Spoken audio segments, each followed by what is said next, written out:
a solid morning. I woke up, I was less groggy than I've been in the past, and what I realized is I've been taking these high dose melatonin to get to bed. It's 5 grams of melatonin, these two little gummies. And I didn't realize this, but when you take that stuff, like it leads to you being groggy in the morning because the melatonin's still in your system, I guess. By the time you wake up, you don't have all those cues to like get up and get stuff done. So I only took one gummy last night, and that helped me get to sleep early. I got to sleep around 9, I think. Actually, I don't remember what time exactly. I mean, I went to bed. It's like 8:15. I was in bed, but I must have been asleep by 8:30. I was listening to this waking up sleep meditation thing. It wasn't great, but it definitely like allowed me to like take my brain from like a wired state to like very calm and relaxed and get to sleep. So that was good. So I got to bed at least at 8:30. Let's say 9. That's 3 hours in the evening there, and then I woke up around 4. I think 4:30, 4:45, and I got all my stuff done I needed to get done. I ate breakfast, or they haven't finished this in my protein shake here, but yeah, I feel good about this morning. Got a lot of shit done already. Anyways, so I was poking around, and I noticed some issues with that Excalibur that I was working on last night. So I'm just gonna finish that.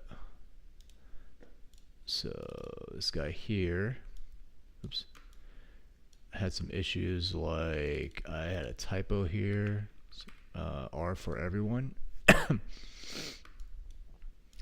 and this thing needed to be performance, which is pink. Think that color, right? No, it's a different pink. That's G. This needs to be G. Can I just say G like that? I guess so. Can I say T? No. That types of T. Okay. I think that's it. The other thing I thought was kind of like a little bit weird is that the spacing on this, like these ticks don't line up on the edges. I guess that's fine.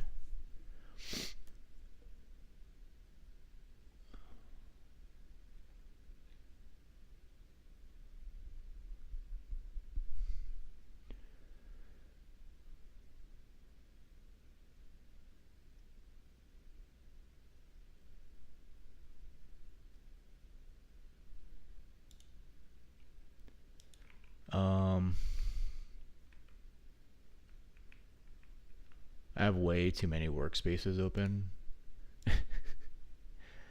I was weirded out because these ticks don't line up because, you know, January text goes all the way to there. So I was thinking about like putting ticks in there, but to like make it towards evenly spaced, but I think it's fine, to be honest.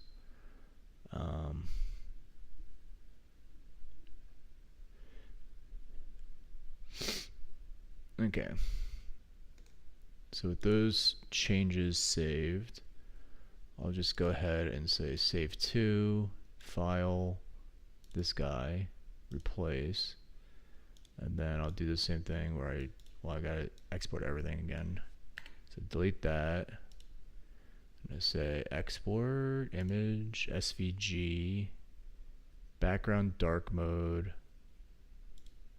If I don't do dark mode, oh, I can take the background out? I'll take that out, yeah. SVG, I think I had 2x. This is the objectives. Replace. Hit Control Z. Now I delete this. And everything over past July, which includes that, and that. And then I'll do an export. Image. SVG, schedule 1, replace. And then I hit Control Z. I'll do the same thing on this side now. but with that and that selected.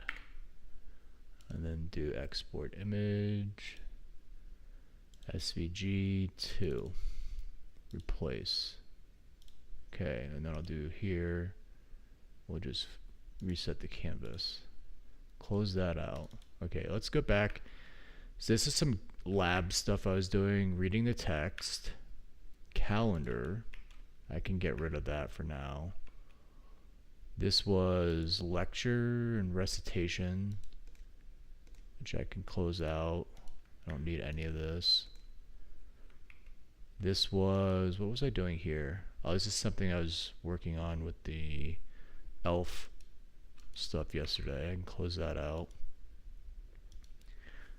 I forgot to commit my progress on here. I'll do that now. And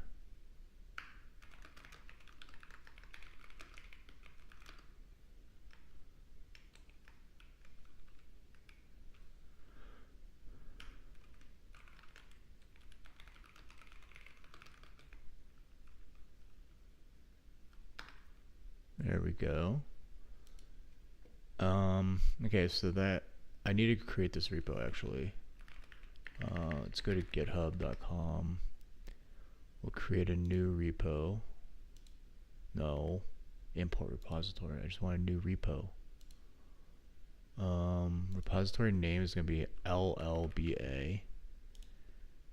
And then we'll say public, no, off, no license. Yep, exactly.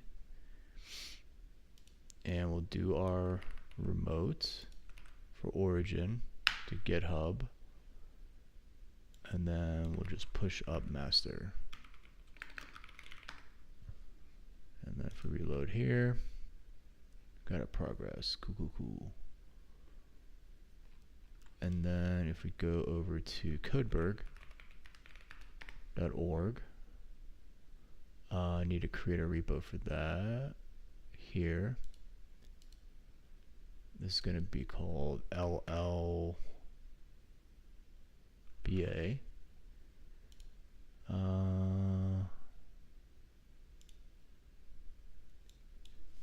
Master. Create repository. And then we'll add Codeberg as a independently named Codeberg. There we go. Okay, so I can refresh that now. Oh, I have to do Codeberg.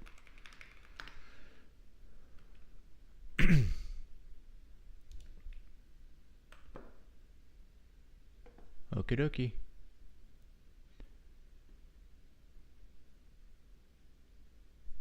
Looks good. If I go back over to here now, I should be able to see my, was it here? Yeah. Okay. And then I think just in my repo for my learn log, do I have that already set up for my notes? Let's check. We'll just go learn log. This ftrace thing is kind of interesting.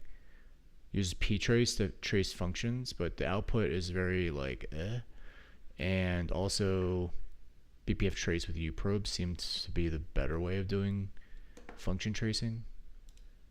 So I'm gonna like just close that out. I don't think I need it anymore. And then this thing,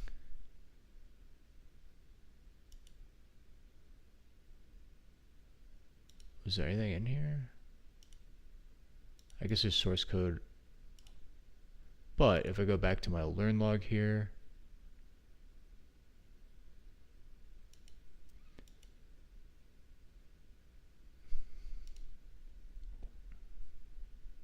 and go to books and say, hey, Linux binary analysis, and then go down here, code repo.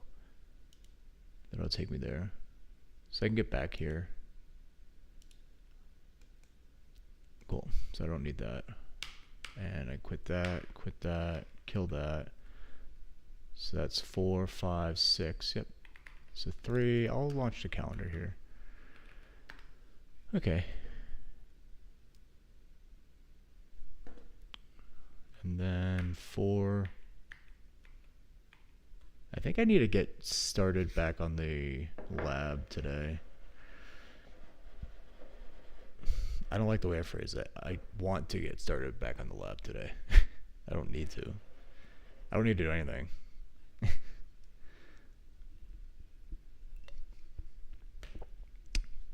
I choose to work on the lab again today.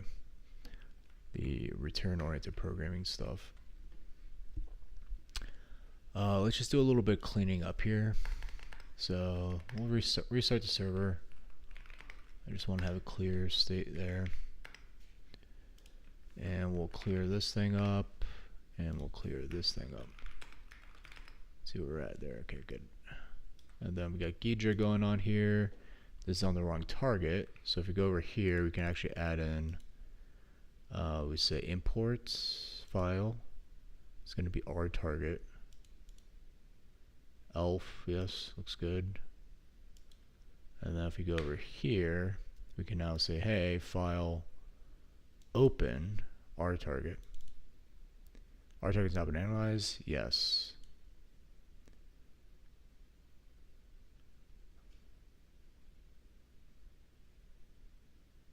Analyze. Is there like a call graph that we can have? Yeah, graph of calls.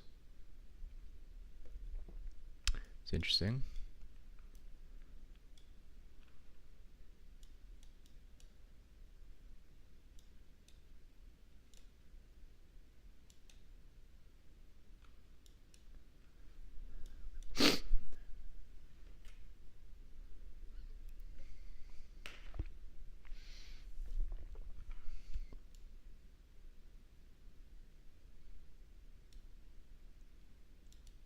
So this usage thing is just garbage we don't care about.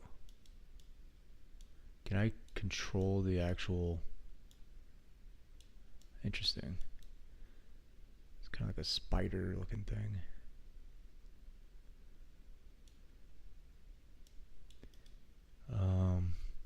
Select edge. Oh, do we want to do that?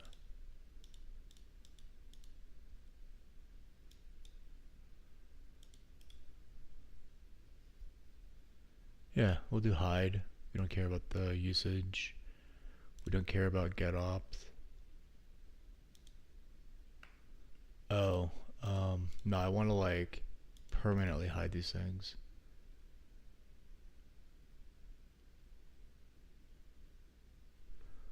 Hide selected, hide unselected, invert selection, grow selection from sources, component, targets, clear selection, display pop-up windows, display selected as new graph. The hell is that? No. Yeah, we can close this out. Go away. I just want to get rid of the junk. It's not important. Collapse, expand. Can I delete? What are these options up here?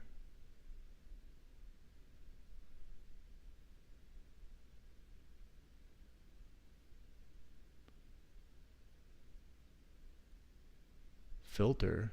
Okay.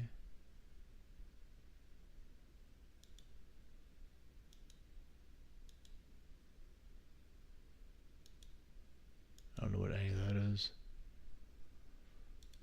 And I can't delete or backspace at all. Yeah. All I can do is temporarily hide them. The fuck was all that?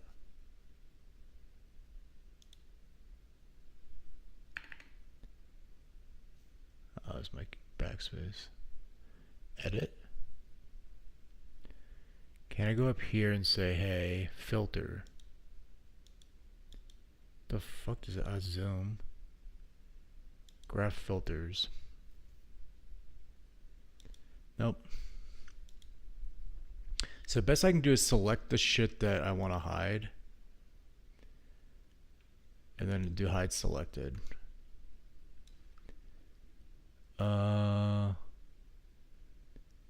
F open.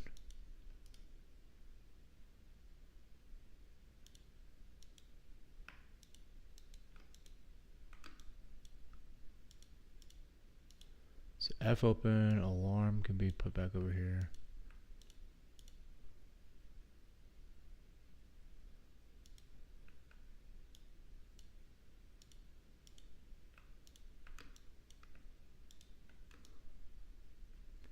So just doing an alarm, initialize target, fprintf,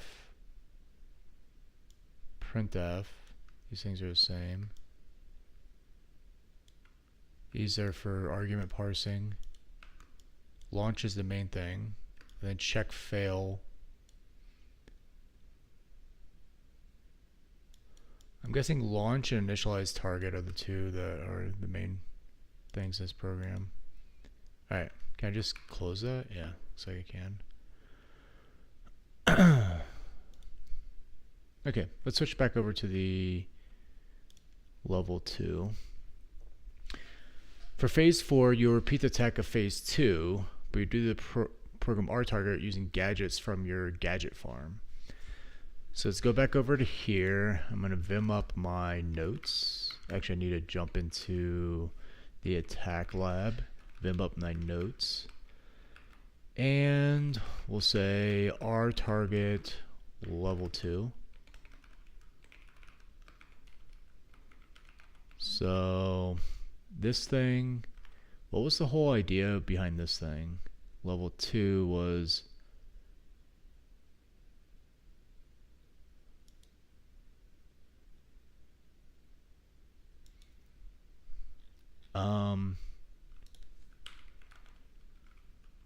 objective. So for level 2 was to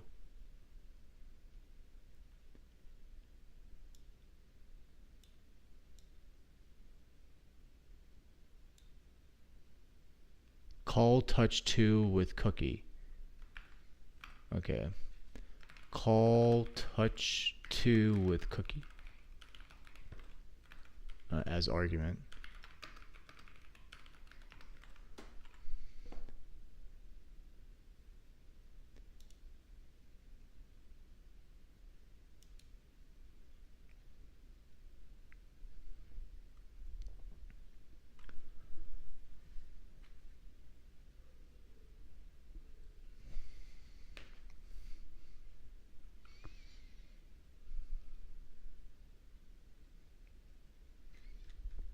Okay.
Okay, that's my game plan. So I need to find what I actually did for this, which was level 2.s. So I did a mov q. So some of these are going to be very difficult because they involve a lot of constants, which I cannot do.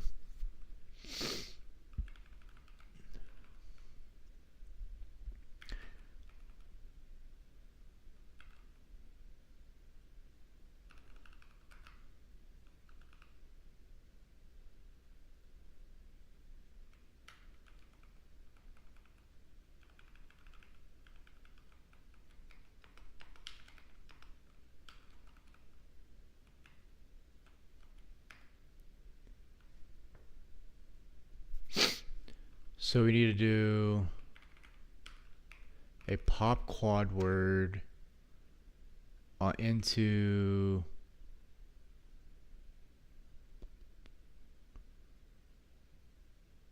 RDI. We need to actually write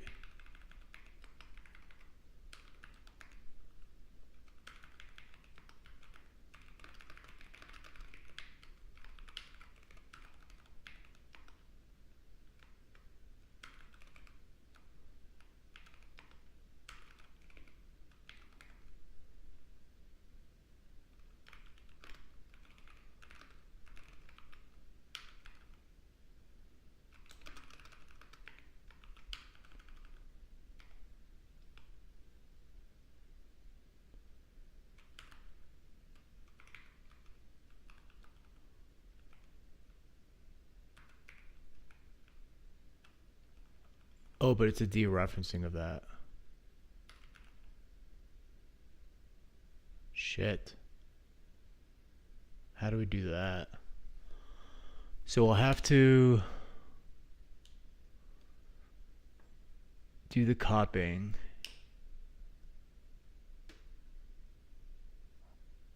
I guess the cookie is known already. It's conserved, I should say.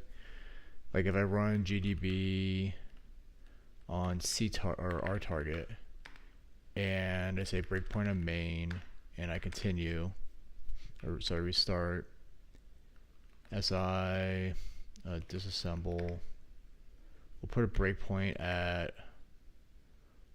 what was it again? Actually, I hit Control D, yes. R target help. Does it give us a cookie? No.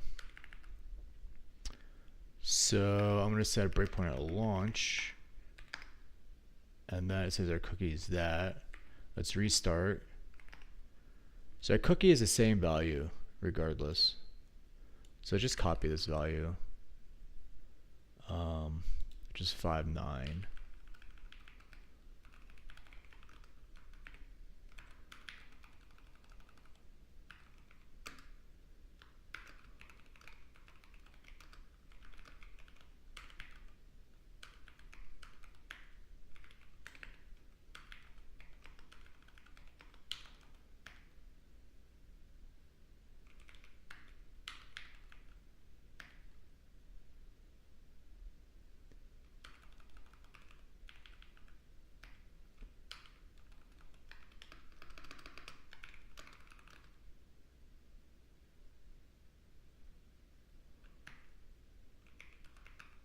It's called level 2. What was it called again? Level 2? Touch 2.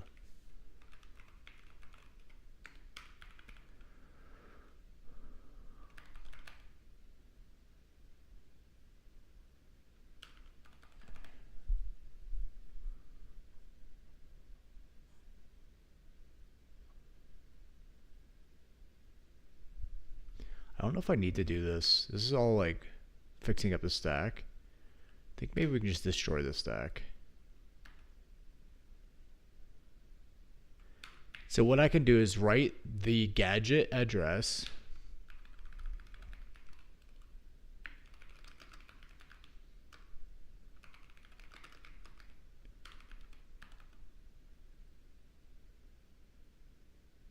It'll pop cookie and do a ret. So this will be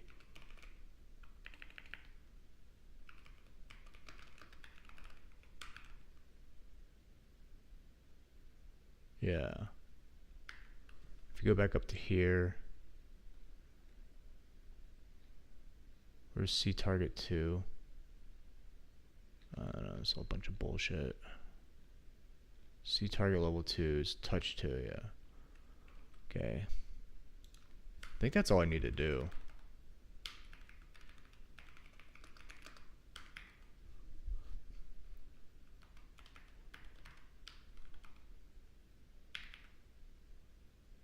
So the first ret will jump us to the gadget. The second ret or say the gadget will pop that from the stack and then have another ret that'll put us into touch 2.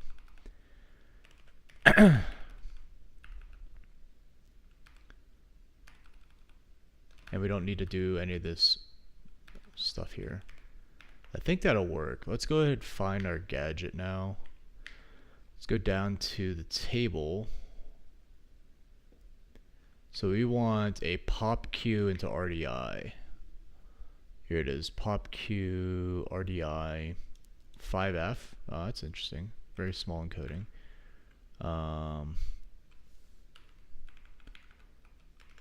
So that's going to be 5F. And then ret is going to be, of course, C8, I think.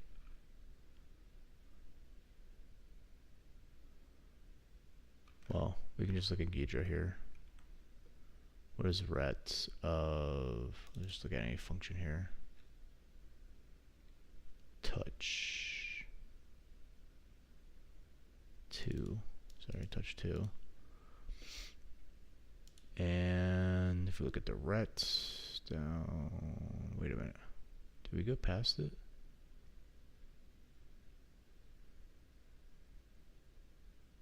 Huh, interesting. So this is a function, this is the next function. We just call exit, there is no ret. And touch, we'll do test then. So at the end here we have a ret C3. Okay, C3, not C8. Okay, so those are the two instructions we need to find in the binary. Now, actually searching the binary, I mean, normally I would just do like a binary character search, but they had some advice here, so maybe I'll look for that. For phase 4, you'll repeat the attack phase 2, but do so on program R target using gadgets from your gadget farm. You can construct your solution using gadgets consisting of the following instruction types, and using only the first 8 x86 registers. So move quad word, code for these is shown in 3A, pop quad word, 3B, ret, instruction coded by C3, NOP, instruction pronounced NOP, show for no operations encoded by single byte 90. Its only effect is to cause the program counter to be incremented by 1. All the gadgets you need can be farmed for region or target demarcated by the function start farm and mid farm. Okay, I guess they don't want you searching too far. You can do this attack with just 2 gadgets. Fuck. I thought I could do it with just 1. I guess that's if I write the cookie to the stack. I think they want us to read the cookie.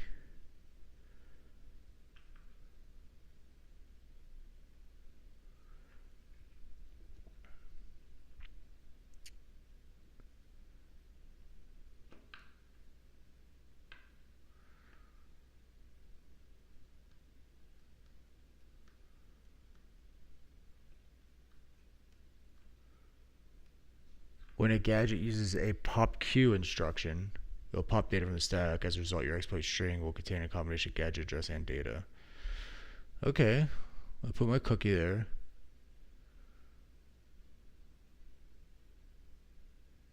What do I need the 2 gadgets for? All we need to do is get the cookie into RDI and get to that address. That's 1 gadget.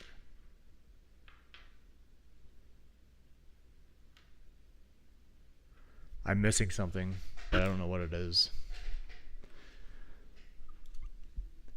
Like, to simulate the call, all we need is RDI to have the cookie set and our instruction pointer to be pointing at the instruction for the function.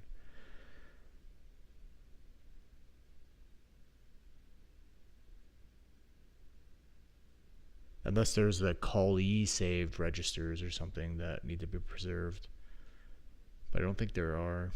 Once you're in this function, you're kind of like, you're never returning because it exits. I think I can do it with a single gadget. Because the cookie value doesn't change. It's baked into the binary. I can exploit it. I could do a mauve quad word, but then I just wouldn't be doing the pop. I'll be doing a mauve from memory into RDI directly. And if we look at this, there's a mauve quad word. Oh, but these only give you registers from register to register. They don't give you move from memory to register.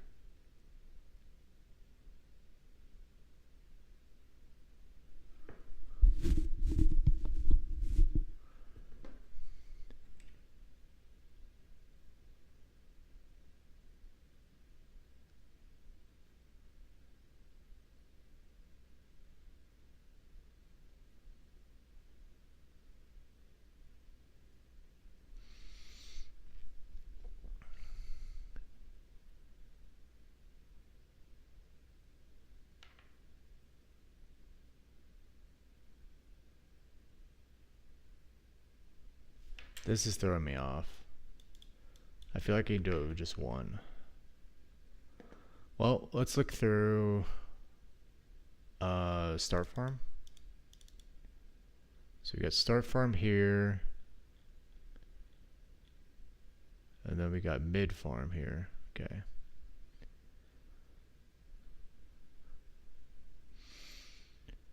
These are mauves.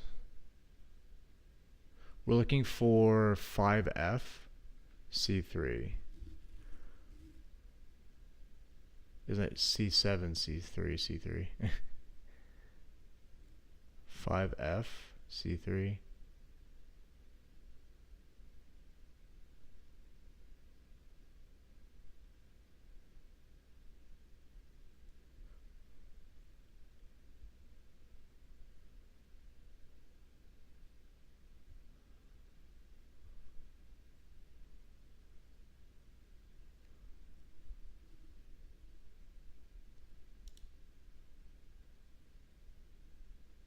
Okay, so we don't have a 5FC3.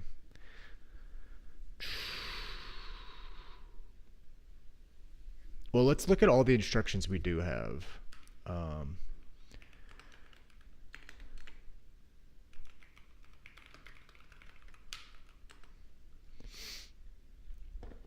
He said basically anything between start farm and mid farm. So we have 0, 0, C3.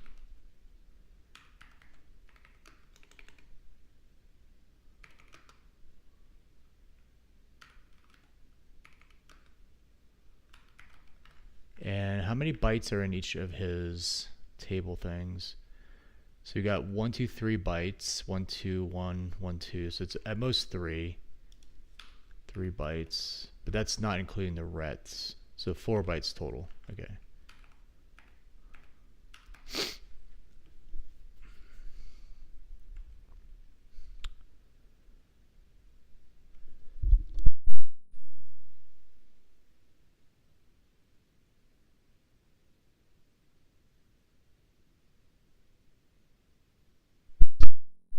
Okay. So here we have 78, 90, 90 C3. And then here we have 48, 89, C7, C3. We also have a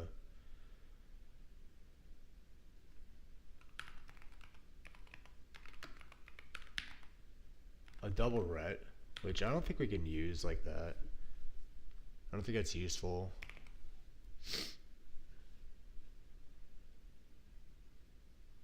So that's C3, C3. Down here, we have 73, 58, 90, C3. Here we have 89, C7. C7, C3. Here we have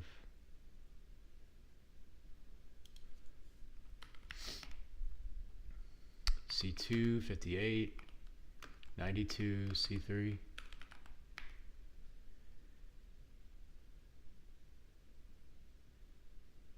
Here we have 48, 8D, C7, C3. And we have just a couple more here. 89, C7, 90, C3.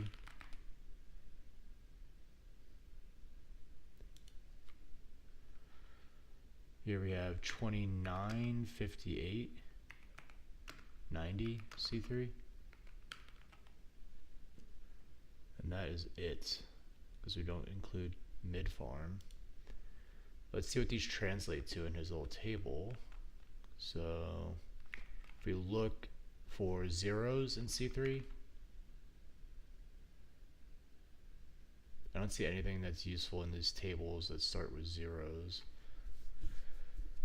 Yep, nothing encodes with zeros, which would make sense.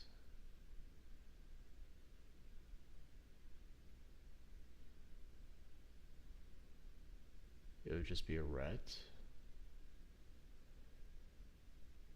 And that's a waste. Not useful. 78, 90, 90 C3. 78, nope. 90, nope. 90. Is it 90, 90?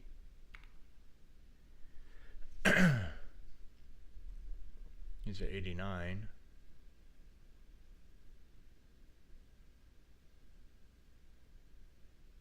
$48. 90 C3. I don't see any 90s here in these tables. Not useful. Why would they give all this not useful shit in the fucking farm here? Doesn't make sense. 48. Here we go. 48, 89, C7, C3. 48, 89, C7, which is RDI. Move quad word REX to RDI. Mov quad word RDX to RDI. Is that what? RAX, sorry. I was gonna say. So that is helpful. We got now a 73, 58, 90 C3.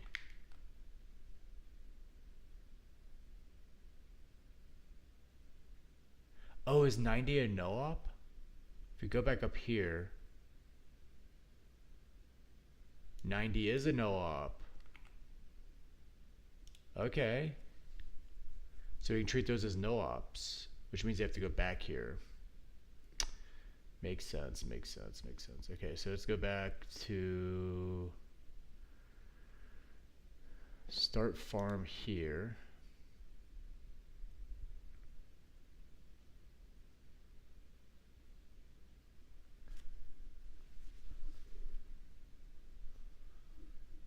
And this will be, because we have those 90s, we can actually say B8 FB 78. B8 FB 78. B8 FB. Is B8 in this table? I don't see anything that starts with B8. B8 FB 78 90 90 C3. B8 FB, B8, B8, B8, B8. Alright, nothing there. FB 78. I think it'd just be 78, right? Is 78 useful as a single character instruction? No. 58. don't see 78 anywhere here.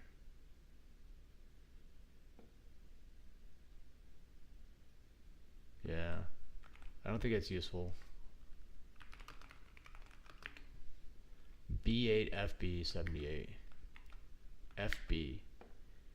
I don't see anything that starts with FB. No. Bummer. So he told us 90 was a NOP, or C3.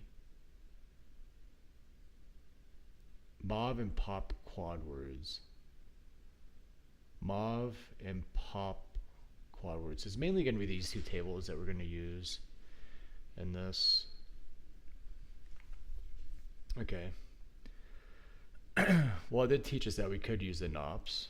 So that means that we need an extra character here, potentially here. It says it's 73, 58, 90, which is here. 70, 58, 90. So you can put a 51 at the beginning here. So 51, 73, 58. 51, 73, 50. No. 73, 58. 58. So this is going to be a pop quad word from to RAX. So this would be pop quad word to RAX.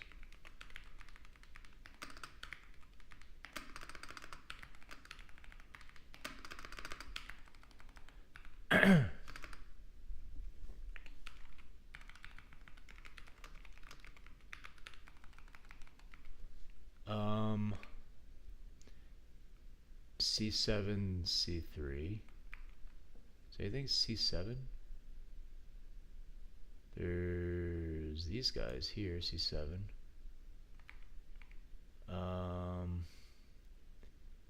89, C7, C7, C3.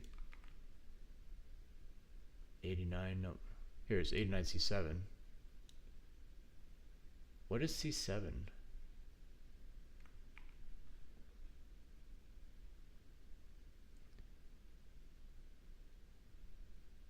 This is wrong. 48, 89. I mistyped this. This would be 48, 89, C7, C3.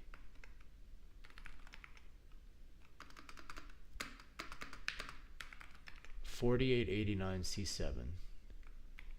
Well, 48.89 C7 would be move from REX to RDI. Wait a minute. I'm fucking it up.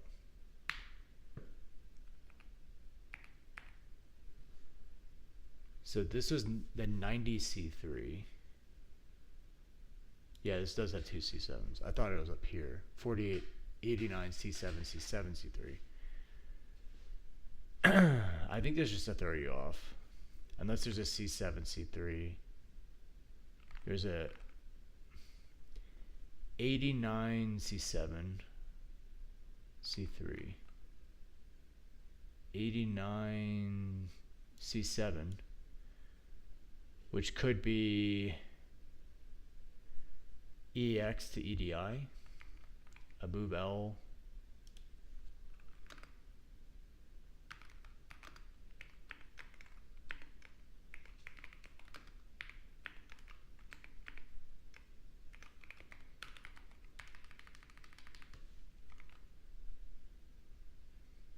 So it's taking 89 C7 here and doing the there. I don't think this is useful.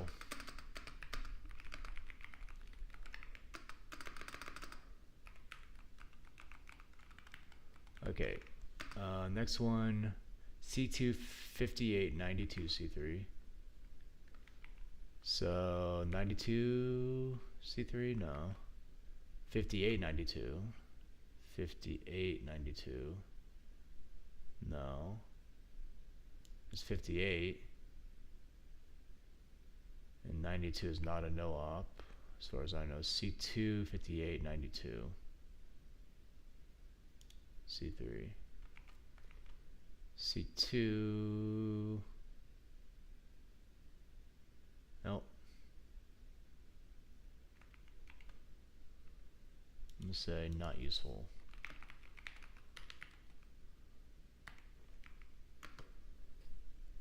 Uh, 48, 8D, 50, C7, C3.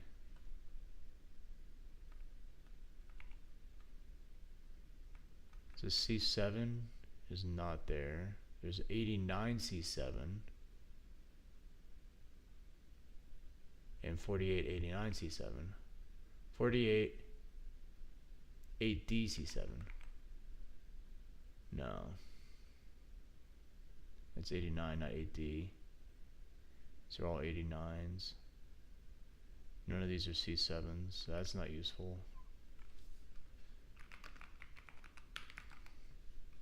48, 8D C7. Yeah, let's go. 48, 8D C7.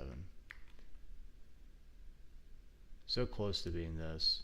But we already have this, RX RDI. I think they're just trying to put shit in here to confuse people, to make it harder for them. Alright, C89, C7, 9. Okay, so this is gonna require another byte here, which would be 48, which looks like a valid instruction.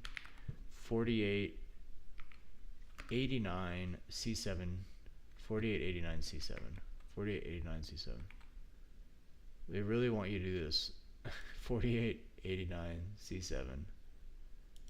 Which of course is going to be the same thing here.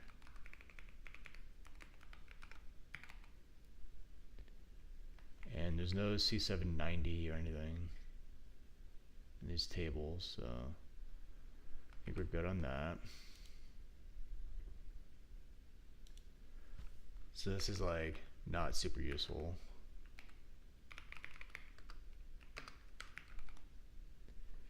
And then the last one before we go into the mid farm is going to be here, which also has a 90 byte, which means that it'll be B8,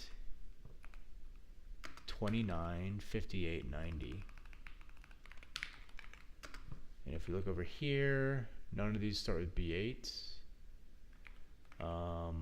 29, 58, 29, 58. Nope. And if we just do 58, 58 is pop quad word REX, which is the same thing here.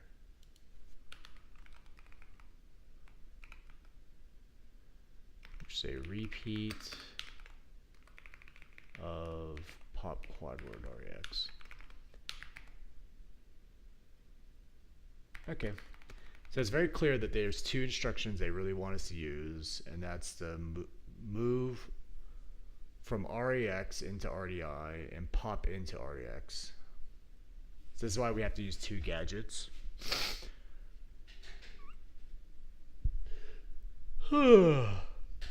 Instead of the one.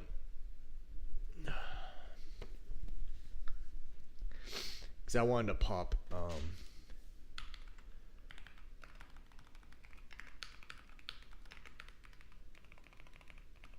using these gadgets. We're going to do boop.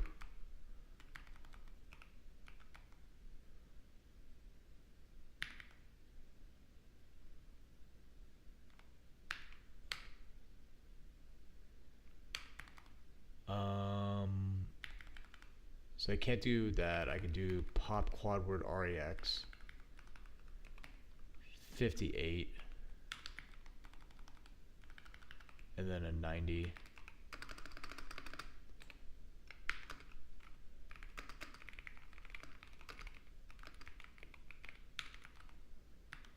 So it's going to pop into REX,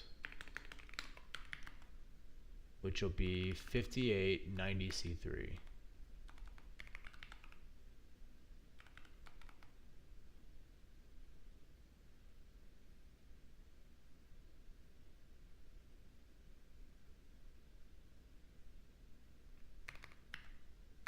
And then the next one will be here.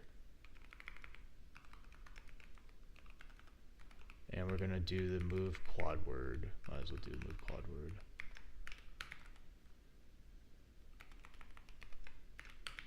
So the C3 is gonna be, oops, that. And this is gonna be ret to next gadget. So we pop cookie into RAX. We have a required not from gadget, ret to next gadget, and then we move quad word, which should be this sequence, from RAX into RDI. First arg to cookie value, and then we have a ret. And here we say ret to touch 2. Okay. This address is going to be the 5890 C3. So it'd be this one, the fourth one. So if you go up to start farm, 1, 2, 3, 4. We have 5890 C3 here. So it's gonna be this address. Let's go ahead and put a little comment here. Oops. I think because I'm in Java land, it needs to have that. So that's 80, A7, 8, 9, 10, 11, which is 7, 8, 9, A, B. B would be 58. B. And we can take this and we can go here and say disassemble that address. Sorry, disassemble that address. No? Disassemble 0x that address. There we go. No, I want from that address the B itself.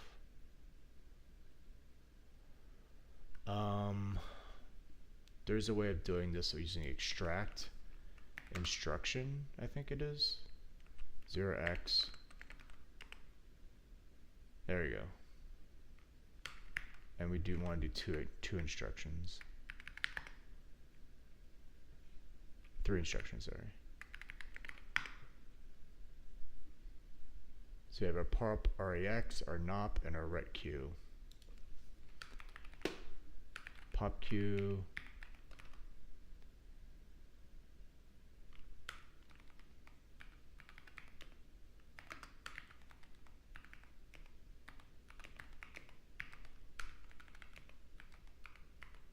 Zero X that. And here you need to find this one, which is at one above this, which is going to be 4889, 4889 C3, 4889 C7 C3, which would be here. Copy this. Let's space over to here. It's going to be 0x this, and then we have to add on, so that's 0, 1, 2. So I'm going to say 2A2. And then if I grab this and say extract 2 instructions from that address, it's going to be a mov RAX RDI retq. I'll put my little Q here. There we go. Mov RAX RDI. I guess I don't need the comma there, but that's fine. Okay, so those are our gadgets. Now that we have those, we can generate our byte sequence.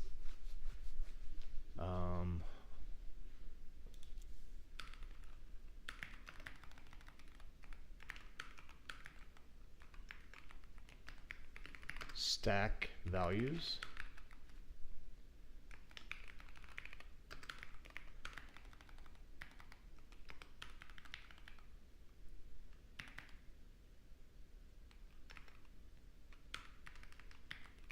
So this needs to be our first thing here. And it's got to be quad word. 1, 2, 3, 4, 5, 6, 7, 8. That's the first thing, which will pop, and then we have to have our cookie here, which will be 1, 2, 3, 4, 5, 6, 7, 8. And then it's going to pop into RAX, and then we have to do this address to then move from RAX. So that's 1, 2, 3, 4, 5, 6, 7, 8. That's going to then do our move of RAX into RDI, and then our ret queue, and then our final return into touch 2, which is here.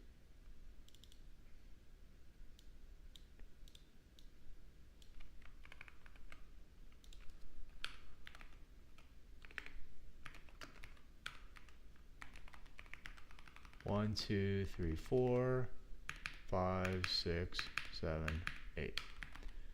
Okay, so those are all of our values on the stack,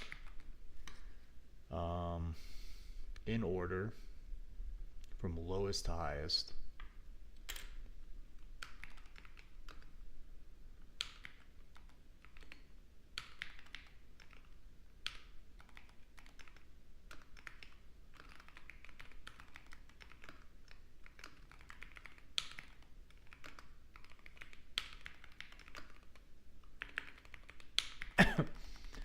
So let's say bytes.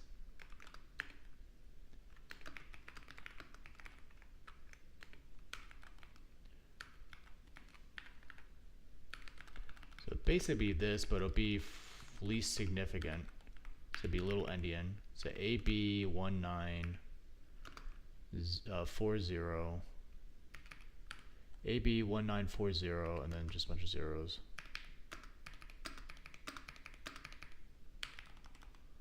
Okay, this will be FA97 B959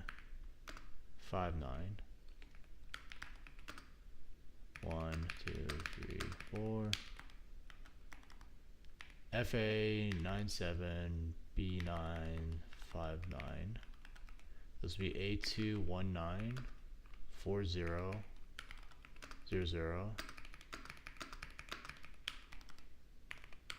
This will be EC174000. Okay. That's the payload. And then we have to figure out how much padding we need to put in to land. This needs to be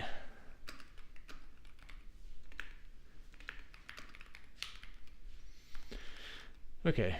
So let's hit info B, and I guess launch, should that be right, or test? Let's put a breakpoint at test. Del 1 info B, and we'll say breakpoint on test, restart. Yes.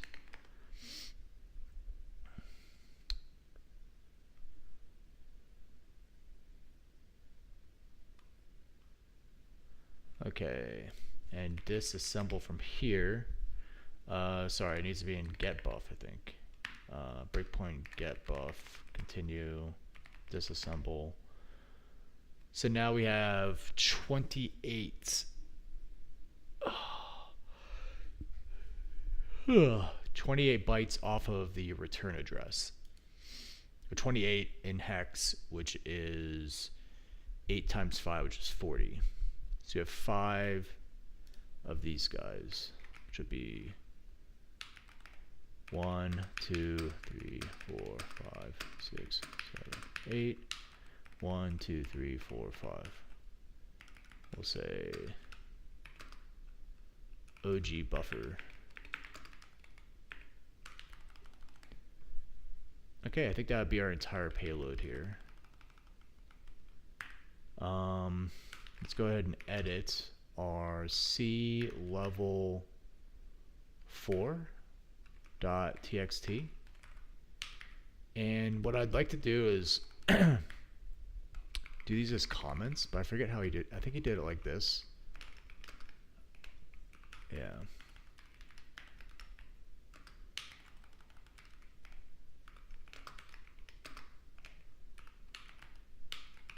Okay, let's go ahead and encode all that.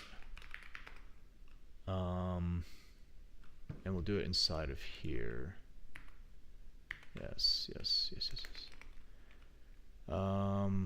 Hex to raw level 4, I think it is. Get status. Yeah, C level 4 text. C level 4 bin. And I actually want to OD C level 4 here. So make sure all of our bytes are right. So let's open up our C level 4 txt. So we should have 1, 2, 3, 4, 5, 6, 7, 8. 1, 2, 3, 4, 5. There we go. Now we're here. We have AB19, 40, 0. Bunch of zeros, yep. And then here we should have FA97 and 59, or yeah, FA97, B9, 59 zeros. And then here A219 and 40, 0, bunch of zeros. And then lastly EC17, 40, 0. So last time I wrote into this area of the stack, I got like segmentation fault, but I forget why that was. I ended up reusing the same return address, but I don't think that was why I was getting a segmentation violation.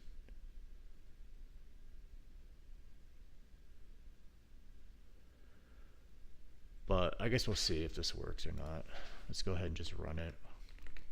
So run our target, and we give it C, was it dash I? C level 4.bin. Hey.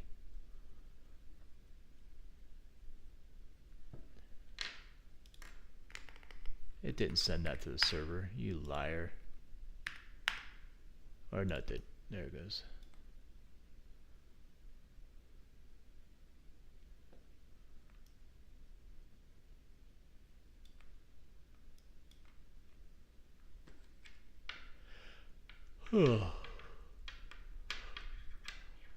Well, that's that.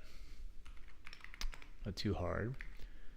Let's go back up here to level 3. So it's going to be our target. I should rename this to be MVC level 4. It's actually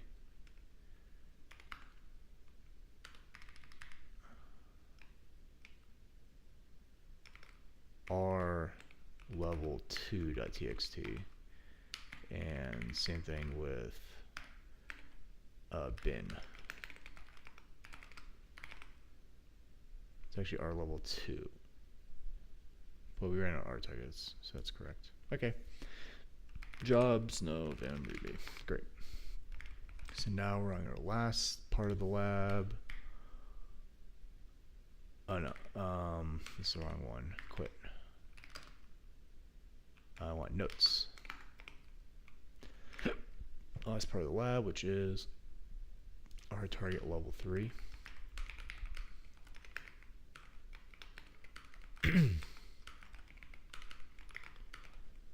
Okay, let's look at the document here. Before you take on phase 5, pause to consider what you have accomplished so far. In phase 2 and 3, you could you caused a program to execute machine code of your own design. If ctarget had been a network server, you could have injected your own code into a distant machine. In phase 4, you sacrificed 2 of the main devices mining systems used to thwart buffer overflow attacks.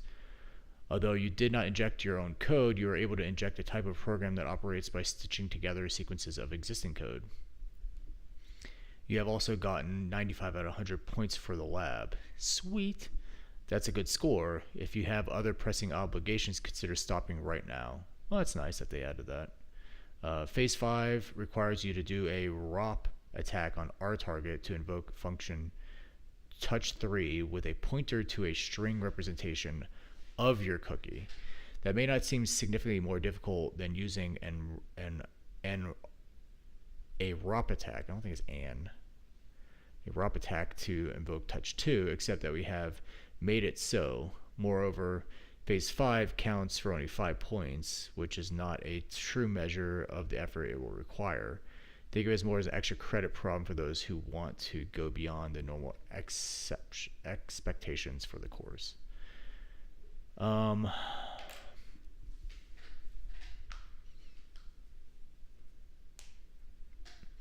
Is this an area that I want to go extremely deep on? Return-oriented programming. I think I'll skip it. So what is it going to involve? What amount of effort is it going to involve? It's going to involve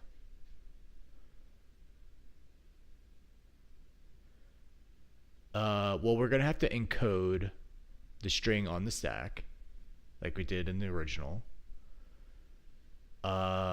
And we got to know where the pointer is, but we don't know where the stack pointer is. So we have to read it from RSP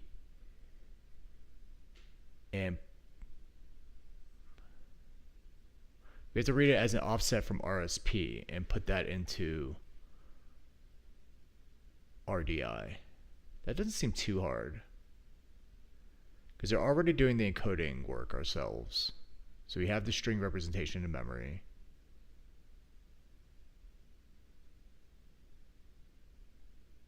We can write that into the actual buffer space.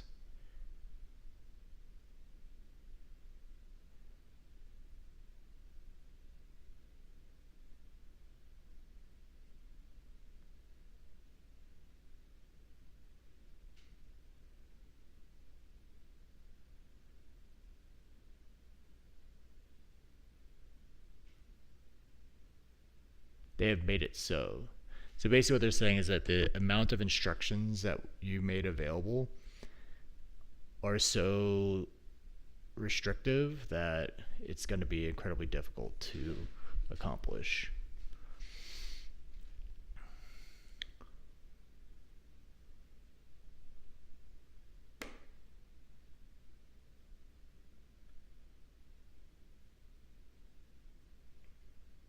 I think I'm happy with this.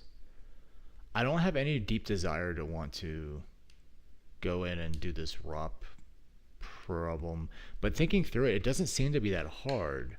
But the handout says that they have made it so. So what it involves? So we write the string. We get that for free. We write the encoded string into the buffer, and then we write a return that needs to take RSP plus some offset, minus some offset of RSP, and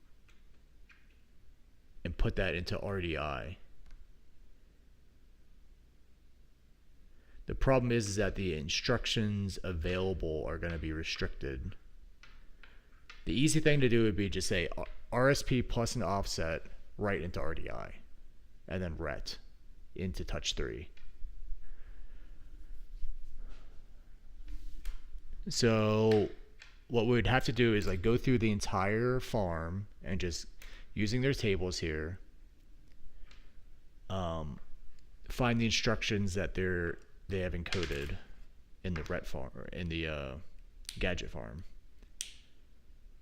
and then using that set, then reconstruct what we want to do, which is stack pointer minus an offset into RDI. A3 hack, or 31 hack, sorry. How's it going? Sorry I missed your message.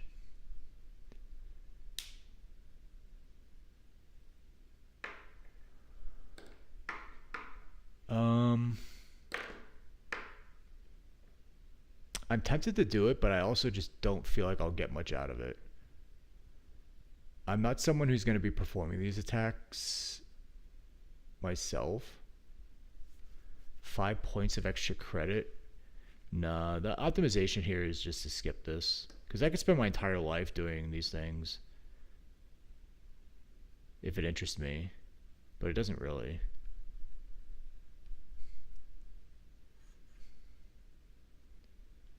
It isn't terribly interesting.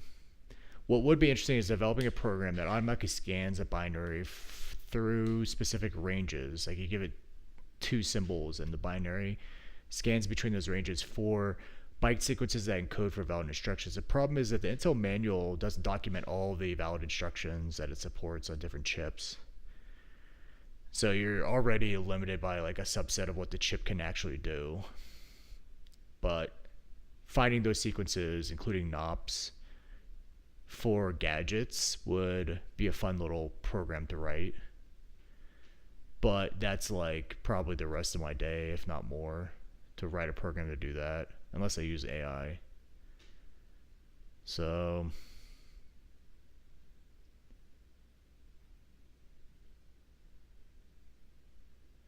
yeah, I don't feel super tempted to do that.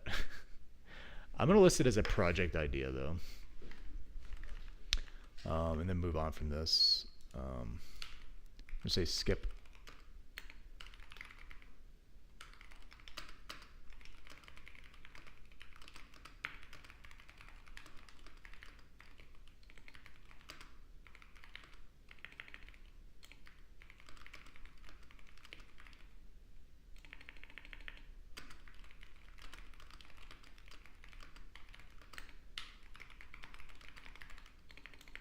Okay. Get at all.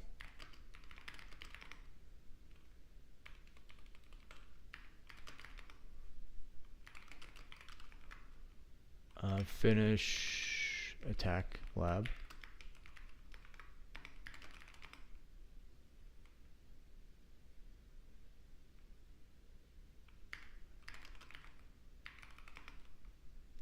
Let's go back over to here.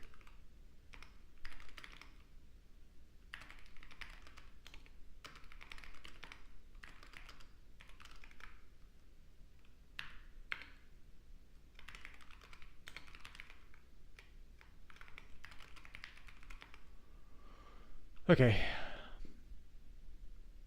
Oh, we can terminate this. Sure, why not save it? Terminate that. Gidro was really helpful in dealing with that. Okay. Terminate that. Terminate that. Okay. We are done with this lab. So happy. Wow, that only took us about an hour.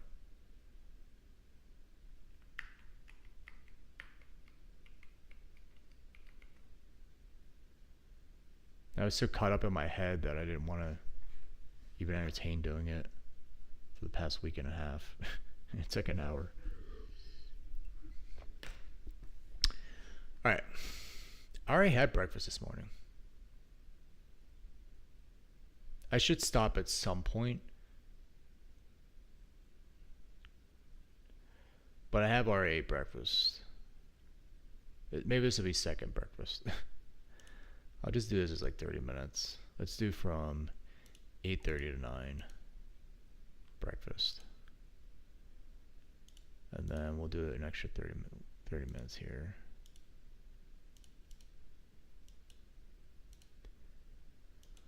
Okay. What's next on the list? Well, if we go back to our... Alright, everything's clear. We have nothing in any of our workspaces. That's the first. Learn log. Alright. So we need to make progress on the reading. CSAPP. They are on the memory hierarchy lectures, the courses. So I'm thinking like I just pick up from there instead of spending too much time on performance, optimization, stuff like that.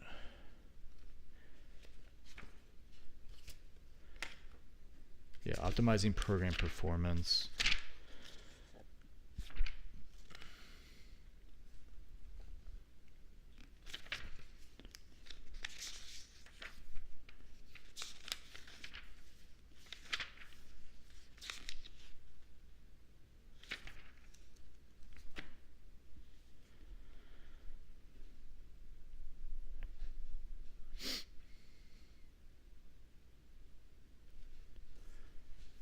I think chapter 4 and 5 I'm going to skip.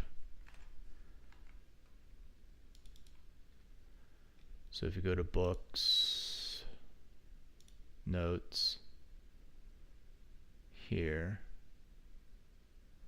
Oh, we did already put it in the README. The problem is that he doesn't spend much time in the lectures on it.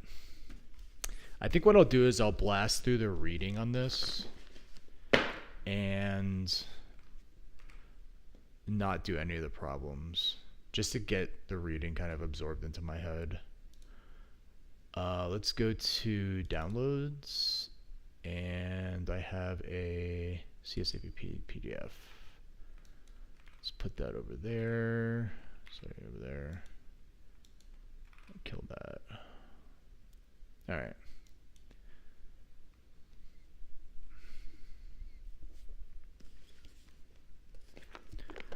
Let's start reading. All right.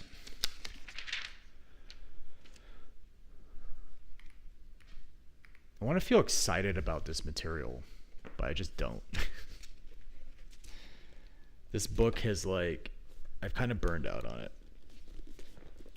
It's just a lot. It's a fucking lot. All right. The primary objective in writing a program must be to make it work correctly under all possible conditions. A program that runs fast but gives incorrect results serves no useful purpose. Programmers must write clear and concise code, not only so that they can make sense of it, but also so that others can read and understand the code during code reviews and when modifications are required later. On the other hand, there are many occasions when making a program run fast is also an important consideration. If a program must process video frames or network packets in real time, then a slow-running program will not provide the needed functionality. When a computational task is so demanding that it requires days or weeks to execute, then making it run 20% faster can have significant impact. In this chapter, we will explore how to make programs run faster via several different types of program optimizations. Writing an efficient program requires several types of activities. First, we must select an appropriate set of algorithms and data structures. Second, we must write source code that the compiler can effectively optimize to turn into efficient executable code. For the second part, it is important to understand the capabilities and limitations of optimizing compilers. Seemingly minor changes in how a program is written can make large differences in how well a compiler can optimize it. Some programming languages are more easily optimized than others. Some features of C, such as the ability to perform point arithmetic or casting, make it challenging for a compiler to optimize. Programmers can often write their programs in ways that make it easier for compilers to generate efficient code. A third technique for dealing with especially demanding computations is to divide a task into portions that can be computed in parallel on some combination of multiple cores and multiple processors. We will defer this aspect of performance enhancement to Chapter 12. Even when exploring parallelism, it is important that each parallel thread execute with maximum performance, and so the material of this chapter remains relevant in any case. In approaching program development and optimization, we must consider how the code will be used and what critical factors affect it. In approaching program development and optimization, we must consider, I'm going to reread this whole section because my brain was kind of wandering. Programmers can often write their code in programs to make it easier to compilers to generate efficient code. A third technique for dealing with especially demanding computations to divide, I already read that. I understand that.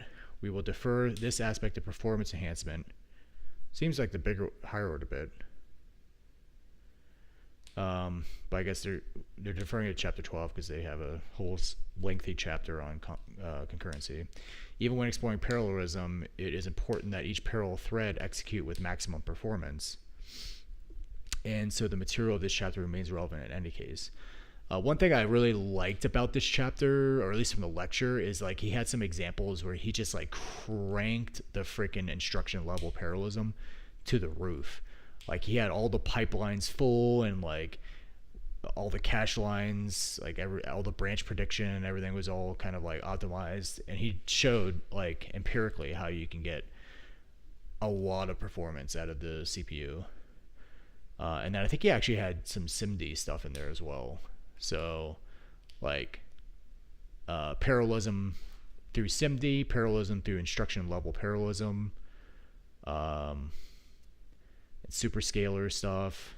Like he did the whole 9 yards. So hopefully we cover a lot of that in this chapter, so it kind of fleshes out my understanding of those techniques. In approaching program development and optimization, we must consider how the code will be used and what critical factors affect it. In general, programmers must make a trade-off between how easy a program is to implement and maintain and how fast it runs.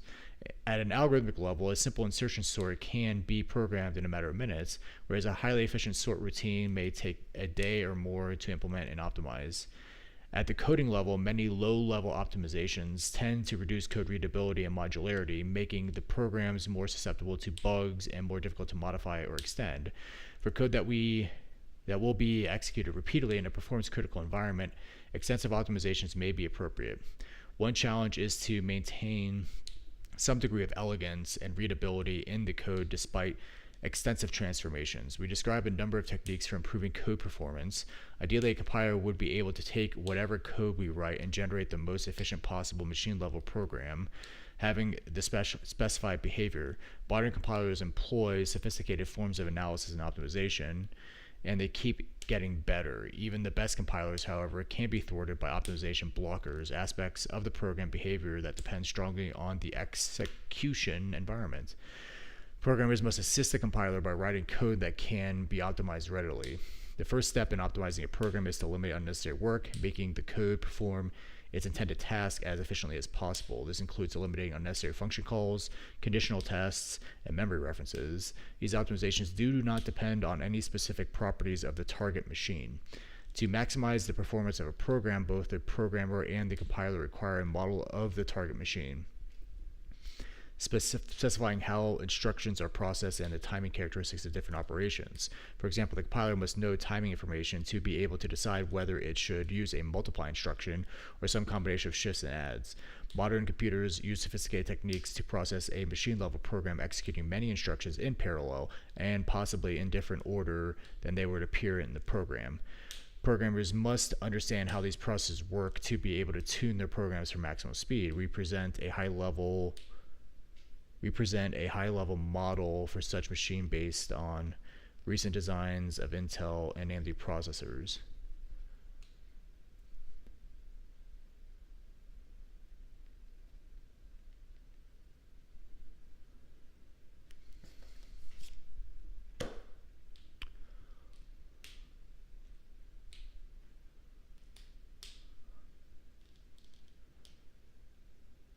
Sorry, my brain was wandering there.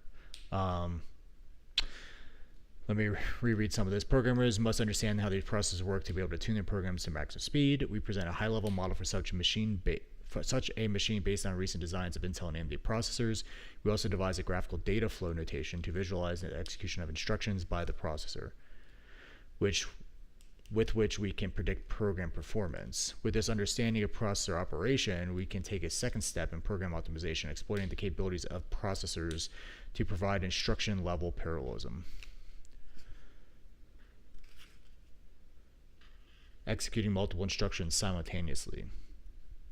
We cover several program transformations that reduce the data dependencies between different parts of the computation, increasing the degree of parallelism with which they can be executed. We conclude the chapter by discussing issues related to optimizing large programs.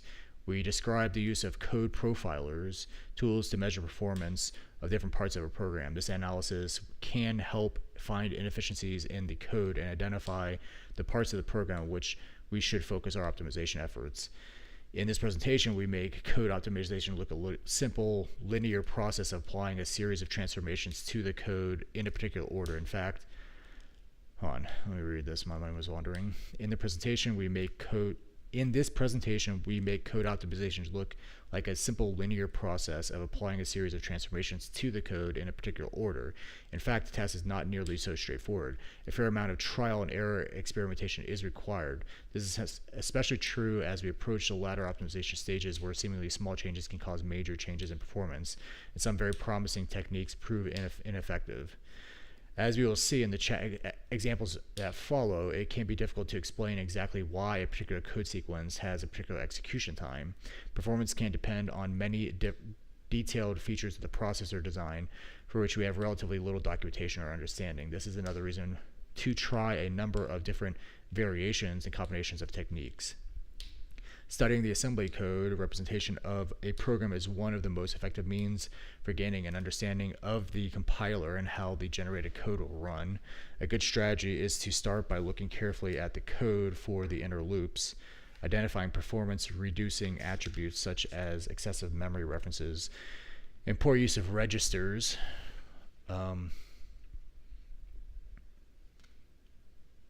So basically the inner loops are getting executed more often, so it's higher impact if you are able to eliminate performance issues there.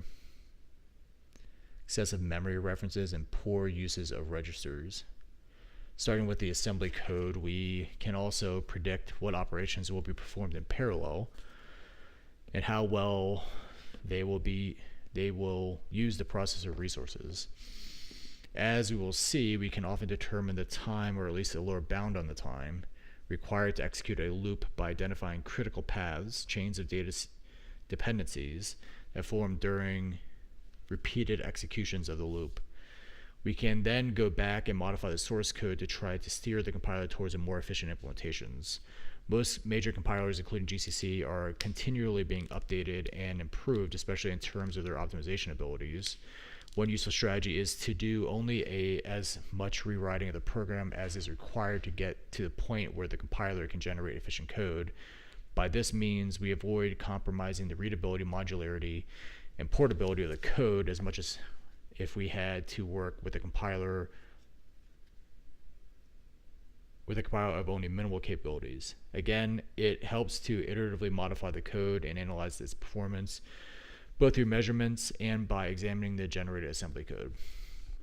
To novice programmers, it might seem strange to keep modifying the source code and attempt to coax the compiler into generating efficient code, but this is indeed how many high-performance programs are written. Compared to the alternative of writing code in assembly language, this indirect approach has the advantage that the resulting code will still run on other machines, although perhaps not with peak performance. Capabilities, limitations of optimizing compilers. Modern compilers, I'm not even advancing my page here. Modern compilers employ sophisticated algorithms to determine what values are computed in a program and how they are used.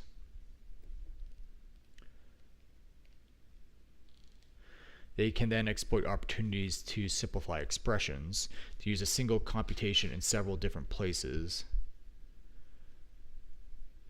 and to reduce the number of times a given computation must be performed.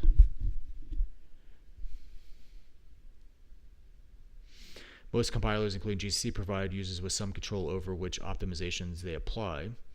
As discussed in Chapter 3, the simplest control is to specify the optimization level. For example, invoking GCC with the command line option OG specifies that it should apply a basic set of operations. Invoking GCC with the option O1 or higher, e.g. O2 or 3, will cause it to apply more extensive optimizations. These can further improve program performance, but they may expand the program size and they may make the program more difficult to debug using standard debugging tools. For our presentation, we will mostly consider code compiled with optimization level O1, even though level O2 has become the accepted standard for most software projects that use GCC. We purposely limit the level of optimization to demonstrate how different ways of writing a function in C can affect the efficiency of the code generated by a compiler. We will find that we can write C code that, when compiled with just option 01, vastly outperforms a more naive version compiled with the highest possible optimization levels. Compilers must be careful to apply only safe optimizations to a program, meaning that the resulting program will have the exact same behavior as would an unoptimized version for all possible cases the program may encounter, up to the limits of the guarantees provided by the C language standards. Constraining the compiler to perform only safe optimizations eliminates possible sources of undesired runtime behavior, but it also means that the programmer must make more of an effort to write programs in a way that the compiler can then transform into efficient machine-level code. To appreciate the challenges of deciding which program transformations are safe or not, consider the following two procedures. So we've got twiddle1 and twiddle2. They both take long XP pointer and a long YP pointer. And we dereference YP and add it to XP twice. The second one dereferences YP, multiplies it by 2, which is a bit shift to the left, and adds it once. So there's less memory references, but the compiler should be able to optimize that, I think. At first glance, both procedures seem to have identical behavior. They both add twice the value stored at the location designated by pointer YP to that designated by pointer XP. On the other hand, function twiddle2 is more efficient. It requires only 3 memory references: a read of XP, a read of YP, and a write to XP, whereas twiddle1 requires 6: 2 reads of XP, 2 reads of YP, and 2 writes of XP. Hence, if the compiler is given procedure twiddle1 to compile it, one might think it could generate more efficient code based on the computations performed by twiddle2. Consider, however, the case in which XP and YP are equal, when then the function twiddle1 will perform the following computation.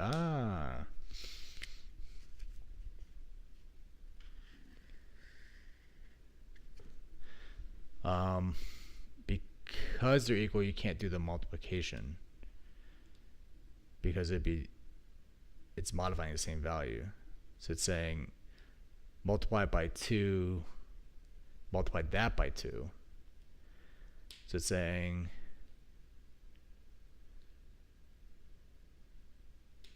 and that would be like YP is not a static value throughout the computation, and so you're really multiply by 4, multiply XP by 4. Yeah. The result will be that the value XP will be increased by a factor of 4. On the other hand, function twiddle2 will perform the following computation, which is to multiply its value by 2. Or, no, 3, because 2 times itself and then add 1.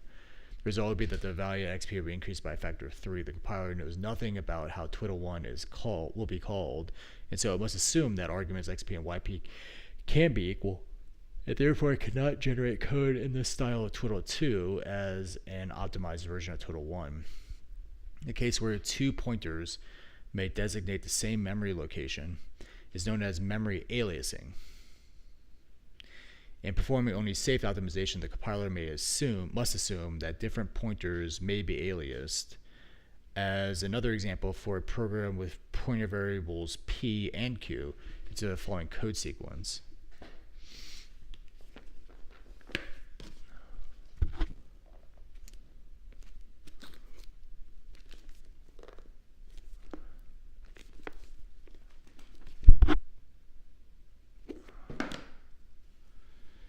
So if x is equal to 100, y is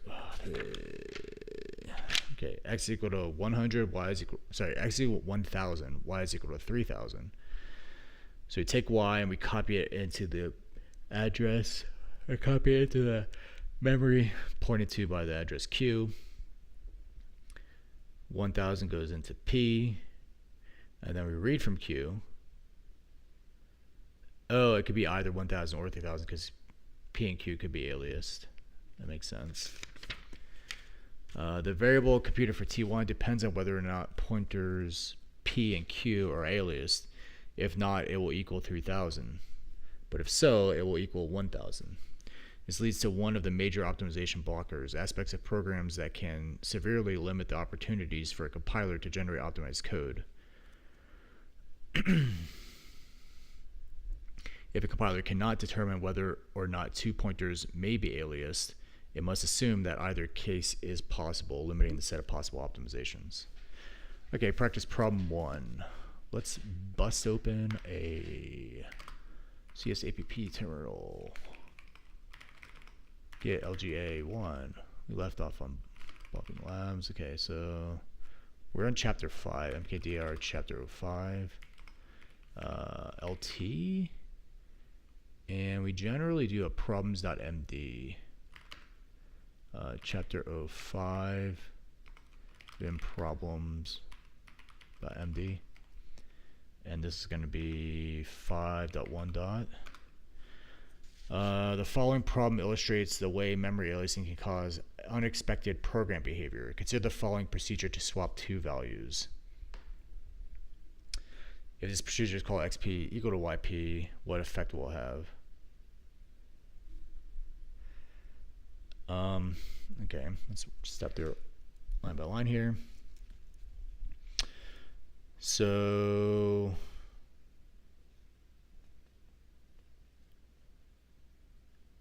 XP has now been doubled. YP has also been doubled because they're both the same pointer. We then subtract them from each other, so now it's equal to 0. The whole thing is equal to 0. The whole thing will be equal to 0.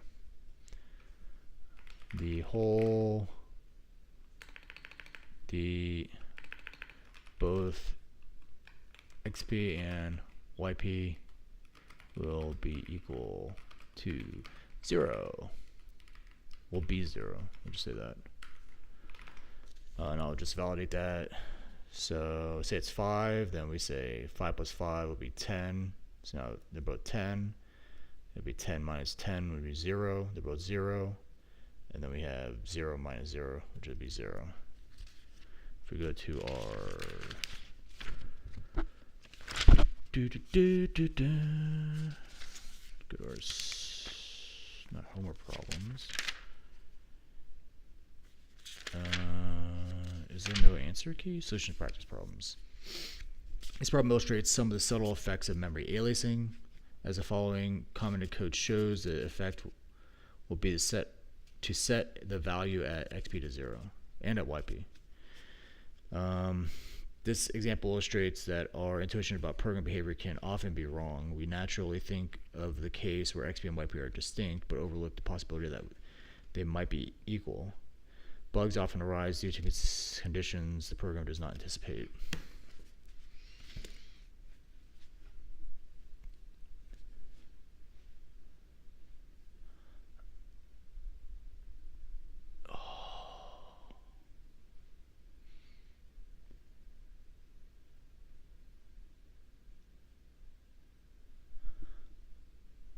True.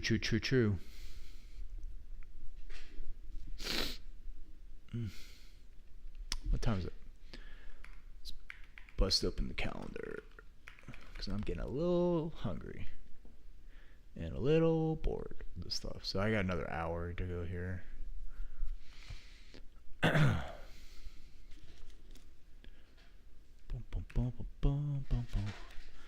All right, a second optimization blocker is due to function calls. As an example, we'll consider the following two procedures. So we got long f and we got func1 and func2. Func1 calls f 4 times and adds the result. Func2 multiplies 4 times f. So this one, immediately it's like, okay, well, f could have side effects. Like it's not just a pure function. And so you can't just multiply its value by 4. It's not the same computation because of side effects. Now, if f was guaranteed to be side effect free, you could do that. So in a language like Haskell or something, you could probably do that. It might seem at first that they both compute the same result, but with func2 calling f only once, whereas at func1 calls it 4 times. It's tempted to generate code in the style of func2 when given func1 as a source. Consider however the following code for f, just increments a counter and returns a counter. This function has a side effect. Modifies some part of a global program state, changing the number of times it gets called, changes the program behavior. In particular, a call to func1 will return 0, 1, 2, 3 is equal to 6, whereas a call to func2 would return 0, assuming both started with a global variable counter set to 0. Optimizing function calls by inline substitution.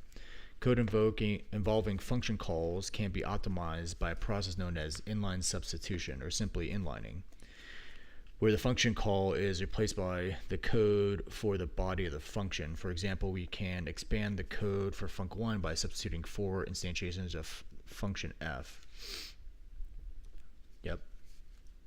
This transformation both reduces the overhead of function calls and allows further optimization of expanded code. For example, the compiler can consolidate the updates of global variable counter and function func1 in the generated and optimized version of the function. So you get func1 opt is 4 times the counter plus 6, and then counter plus equals 4, return t. How does that work? So counter, say it's like 0 initialized. Then we'll get 0, 1, 2, 3. 0 plus plus. So t is going to be equal to 1. No, it's post increment. So t is equal to 0. Counter is equal to 1. So t is 0. Counter is 1 at this point, after this line is finished. Here then we say counter plus plus, but counter is 1. It's being added to t, so t is now equal to 1. And counter is equal to 2. And then counter, which is 2, gets added to t, so t is now equal to 3. And counter is equal to 3. And then 3 plus 3 is 6. T is equal to 6. And counter is equal to 4. So t is equal to 4 times the counter plus 6. 4 times 0 plus 6. Yeah, so counter could be like a 1, in which case we have to multiply it by 4.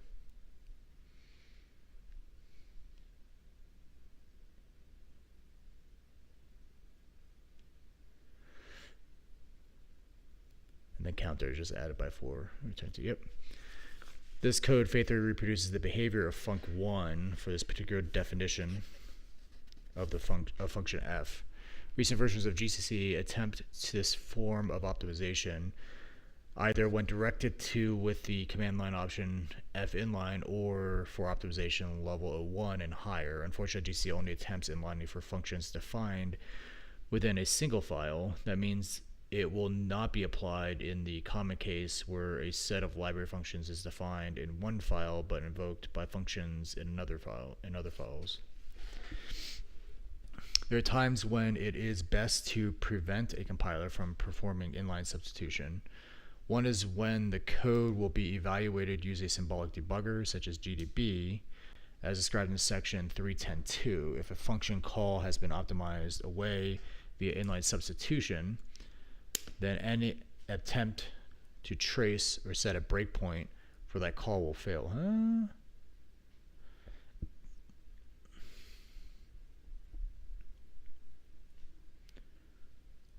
I think with Dwarf you can kind of like still set breakpoints. It has the inlining information from what I remember. The second is when evaluating the performance of a program by profiling, as is discussed in section 5.14.1. Calls to functions that have been eliminated by inline substitution will not be profiled correctly.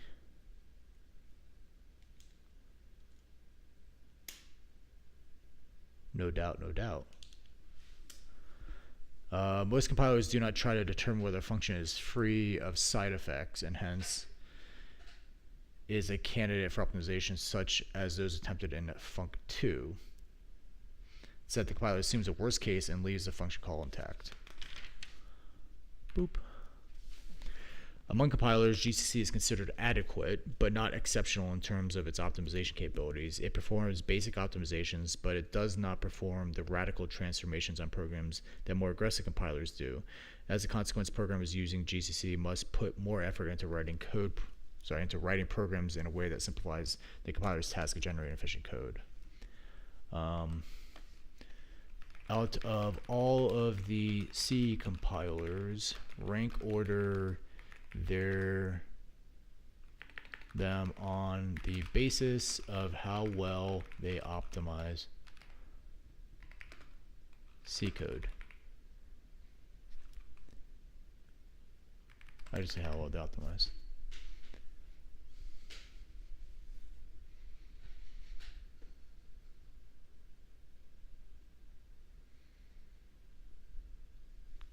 Often produces the fastest code on modern CPUs, especially x86 and ARM64, excellent vectorization, inlining heuristics, and alias analysis.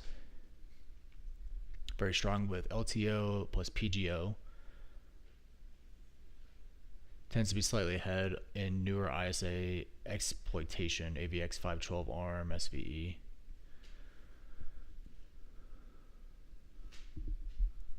Boom, boom, boom, boom, boom, boom, boom.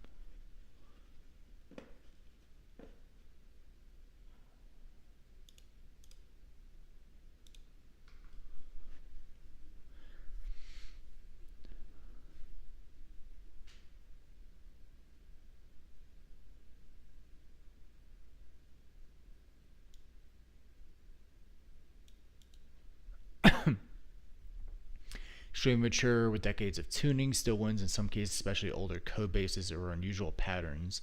Better at a few niche optimizations, certain loop transformations, bit tricks.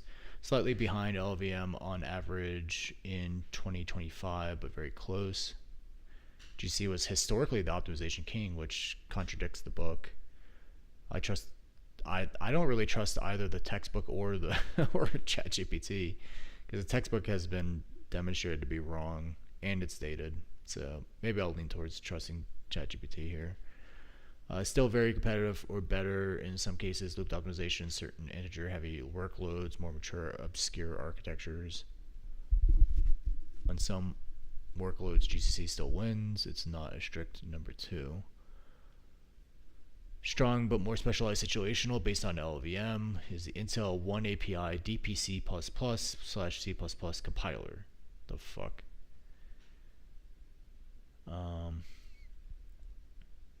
Built on LLVM, but with Intel-specific optimizations. Can outperform both Clang and GCC on Intel CPUs when tuned properly.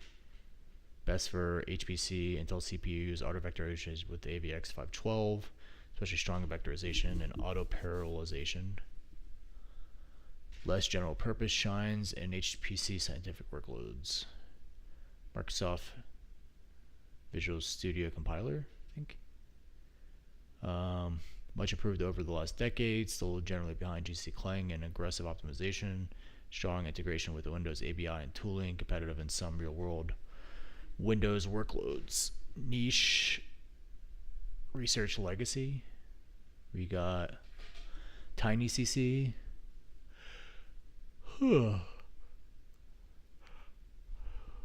Which is all about not doing much work. PCC.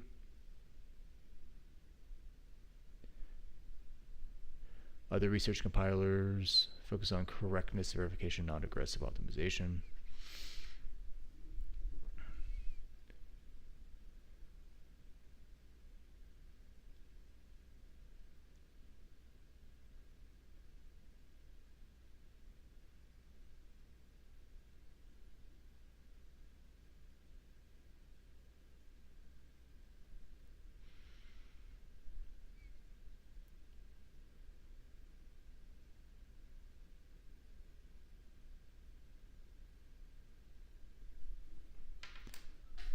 profile guided optimization, link time optimization,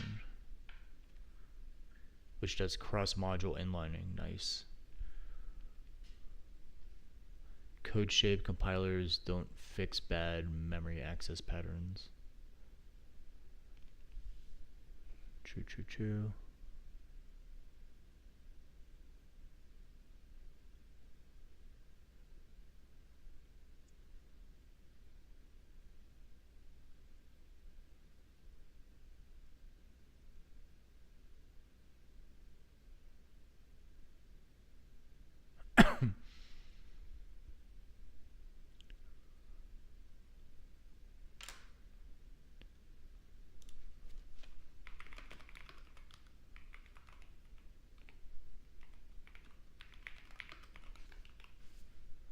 So link time optimization and profile guided optimization.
mic has been muted.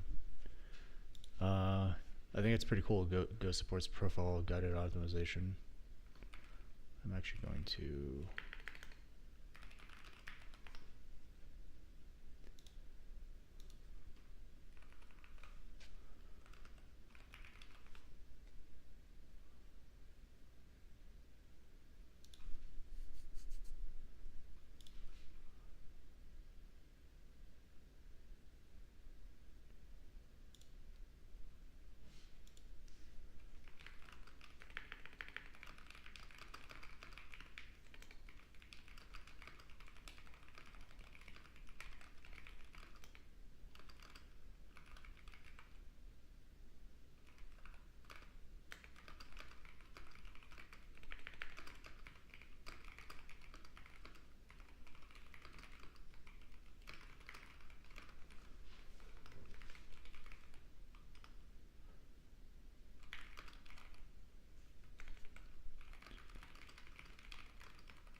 Alright, let's read about profile guided optimization. I'm actually going to list this in my docs.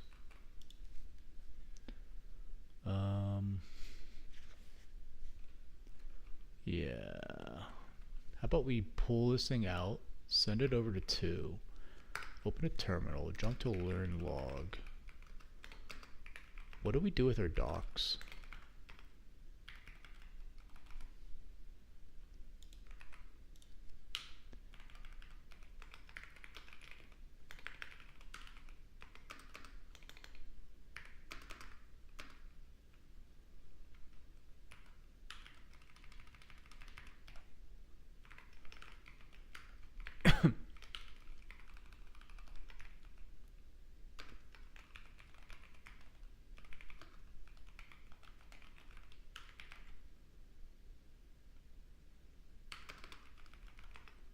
Completed courses?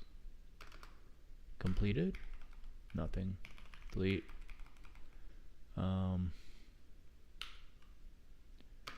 README So we got projects completed. I did have a project idea I wanted to add here. What was it yesterday? Oh,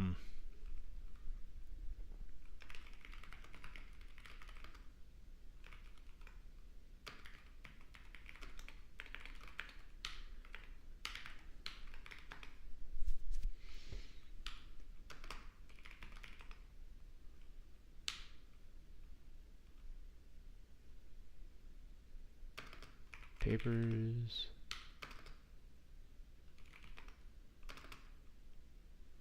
Blog post.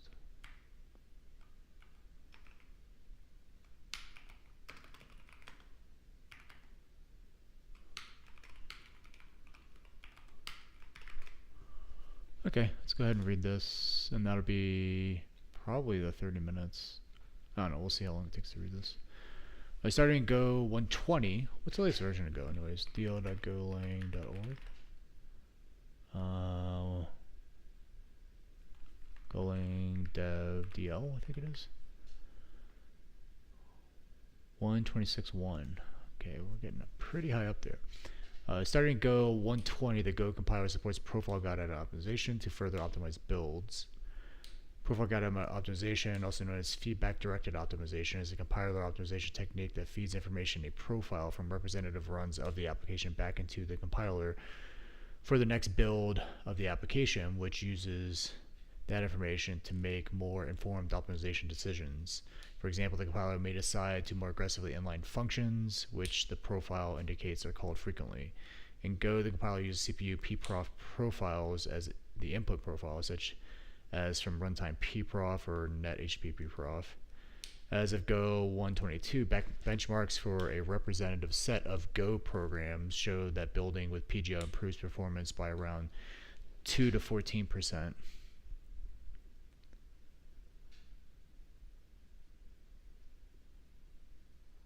We expect performance gains to generally increase over time as additional optimizations take advantage of PGO in future versions of Go.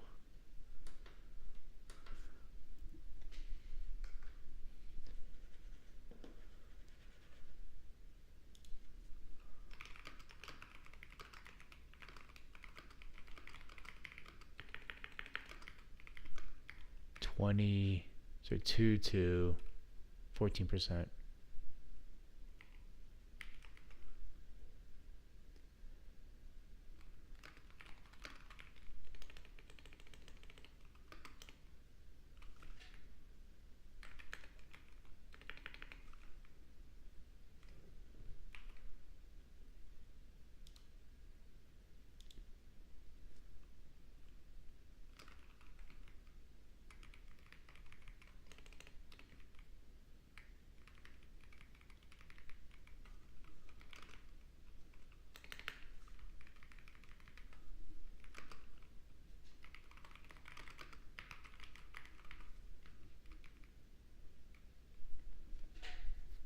What was it?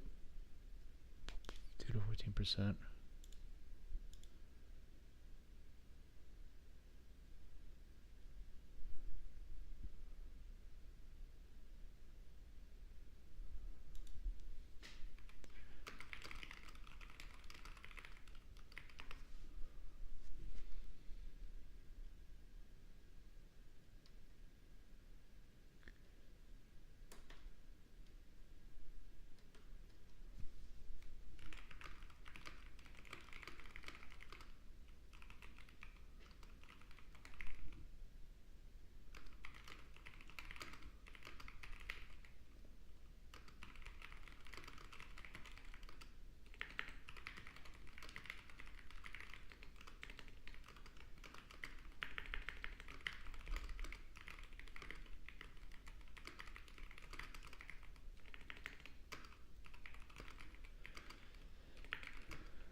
Let's continue reading. The Go compiler expects a CPU profile, pprof profile as the input to pgo. Profiles generated by the Go runtime, such as from runtime pprof and .http pprof, can be used directly as the compiler input. It may also be possible to use convert profiles from other profiling systems. See the appendix for additional information. For best results, it is important that profiles are representative of actual behavior in the application's production environment. Using the unrepresentative profile is likely to result in a binder with little to no improvement in production. Thus, collecting profiles directly from the production environment is recommended, and is the primary method that Go's pgo is designed for. Typical workflow is as follows: build and release the initial binary without pgo, collect profiles from production. When it's time to release an updated binary, build from the latest source and provide the production profile. Go to number 2. Go pgo is generally robust to skew. Go pgo is generally robust to skew between the profile version of the application and the version building with the profile.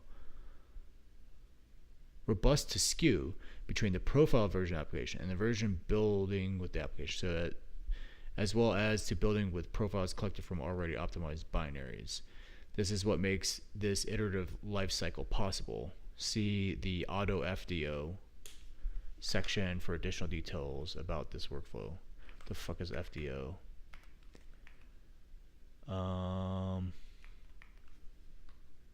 Feedback directed optimization. How is that different from PGO?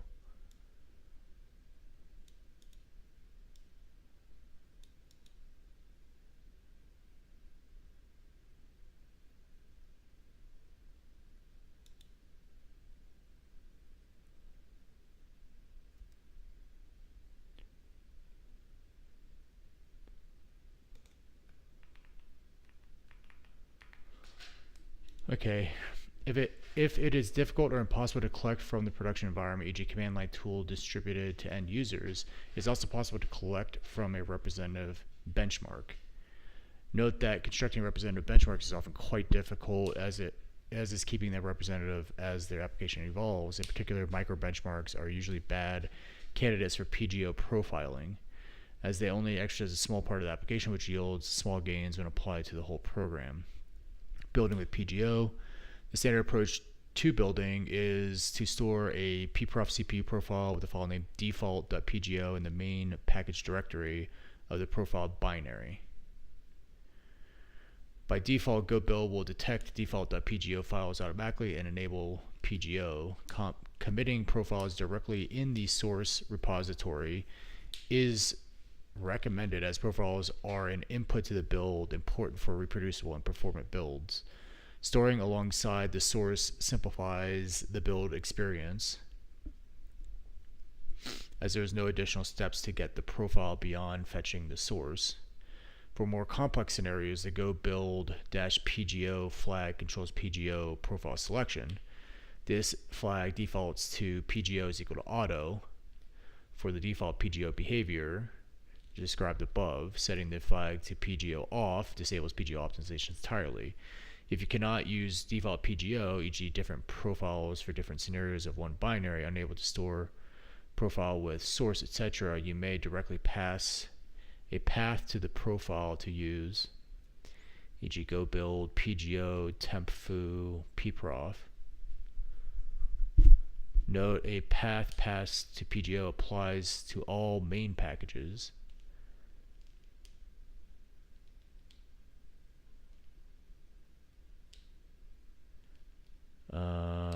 It applies the foo.pprof to both binaries foo and bar, which is often not what you want. Usually different binaries should have different profiles passed via separate Go build invocations. Note, before Go 121, the default is PGO off. PGO must be explicitly enabled. Notes: collecting representative profiles from production. Your production environment is the best source of representative profiles for your application, as described in collecting profiles. The simplest way to start with this is to add net HTTP pprof to your application, and then fetch debug pprof profile seconds 30 from an arbitrary instance of your service. This is a great way to get started, but there are ways that this may be unrepresentative. This instance may not be doing anything at the moment it gets profiled, even though it's usually busy. Traffic patterns may change throughout the day, making behavior change throughout the day. Instances may perform long-running operations. Oh, you can do merge. Yes, great. Instances may perform long-running operations, e.g. 5 minutes doing operation A, then 5 minutes to operation B. A 30-second profile will likely only cover a single operation type.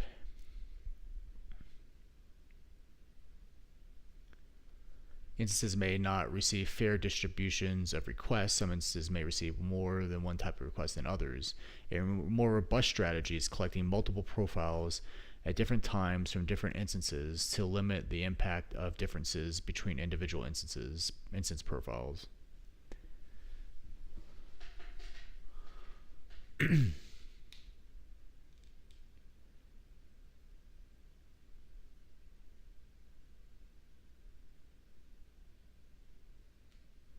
Multiple profiles may be then merged into a single profile for use with Pigo.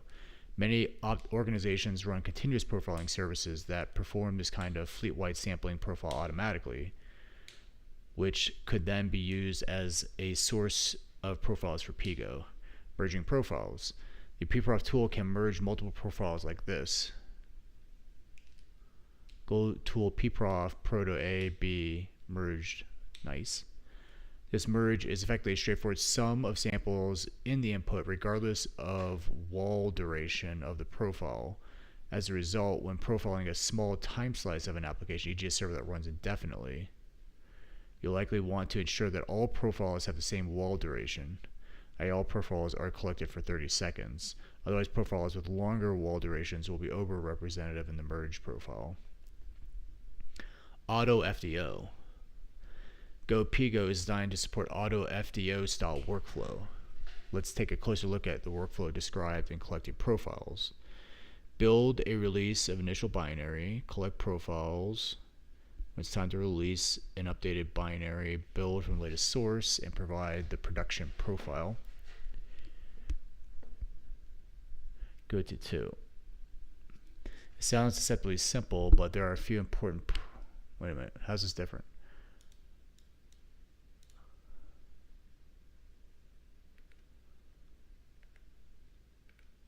Same shit.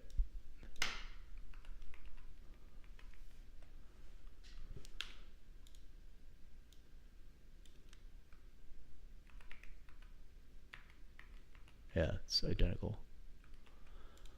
It's not simply simple, but there are a few important properties to note here. Development is always ongoing, so the source code or the profile version of the binary, step 2, is likely slightly different from this latest source code getting built, step 3. So GoPGO is designed to be robust to this, which we refer to as source stability.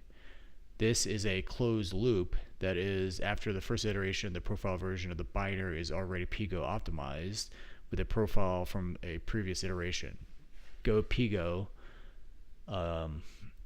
PGO, profile guide optimization, is also designed to be robust to this, which we refer to as iterative stability.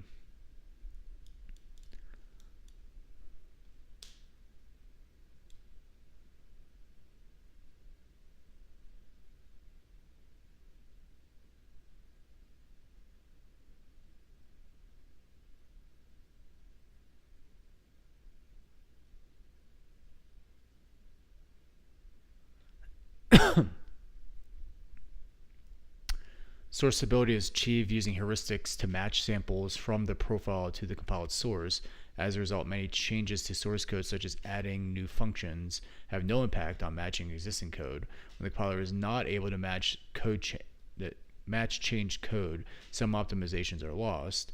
But note that this is a graceful degradation. A single function failing to match may lose out on optimization opportunities, but overall Pigo benefit is usually spread across many functions. See the source stability section for more details about matching and degradation. Iterative stability is the prevention of cycles of variable performance in successive Pigo builds, e.g. build 1 is fast, build 2 is slow, build 3 is fast, etc.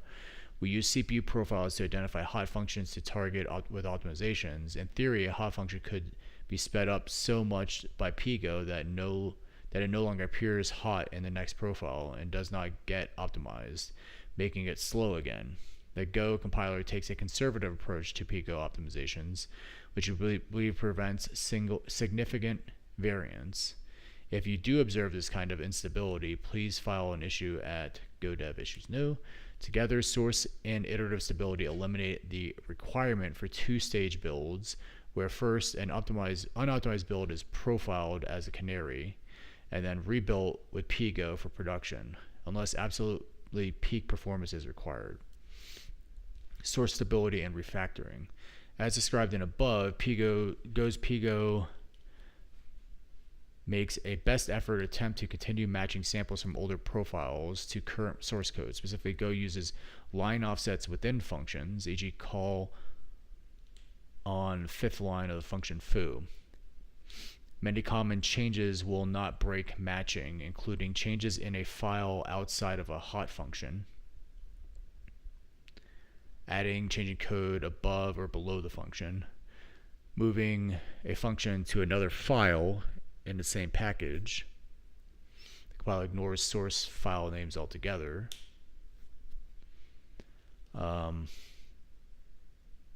Some changes that may break matching, changes within a hot function, may affect line offsets.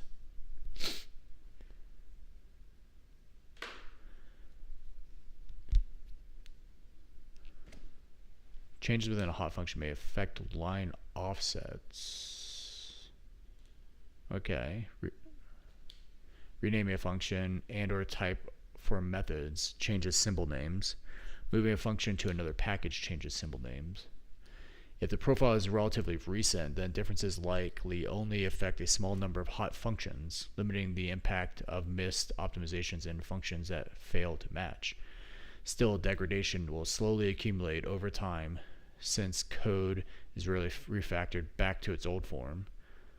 So it's important to collect new profiles regularly to limit source skew from production.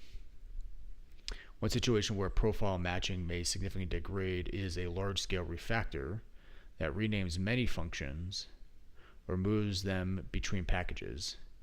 In this case, you may take a short-term performance hit until a new profile shows the new structure. For rote renames, an existing profile could theoretically be rewritten to change the old symbol name to new symbol names. Contains primitives required to rewrite a pprof profile in this way, but as of writing, no off-the-shelf tool exists for this. Performance of new code. When adding new code or enabling new code paths with a flag flip, that code will not be present in the profile on the first build and thus won't receive Pigo optimizations until a new profile reflecting the new code is collected. Keep it in mind when evaluating the rollout of new code that the initial release will not represent its steady state performance. Frequently asked questions. It is possible to optimize Go standard library package with Pigo. Yes, Pigo in Go applies to the entire program. All packages are rebuilt to consider potential profile guided optimizations, including standard library packages. Is it possible to optimize packages independent modules with Pigo? Yes, Pigo in Go applies to the entire program. All packages are rebuilt to consider potential profile guided optimizations, including packages and dependencies. This means that the unique way your application uses a dependency impacts the optimizations applied to that dependency. With Pigo, will Pigo with an unrepresented profile make a program slower than no Pigo? Will Pigo with an unrepresented program make a program slower than no Pigo? It should not. While a program that is not representative of production behavior will result in optimizations in cold parts of the application, it should not make hot paths of the application slower. If you encounter a program where Pigo results in worse performance than disabling Pigo, please file an issue at so-and-so. Can I use the same profile for different Go operating system Go Arch builds? Yes, the format of the profile is equivalent across operating systems and architecture configurations, so they may be used across different configurations. For example, a profile collected from a Linux ARM binary may be used in a Windows AMD build. That said, the source stability caveats discussed above apply here as well.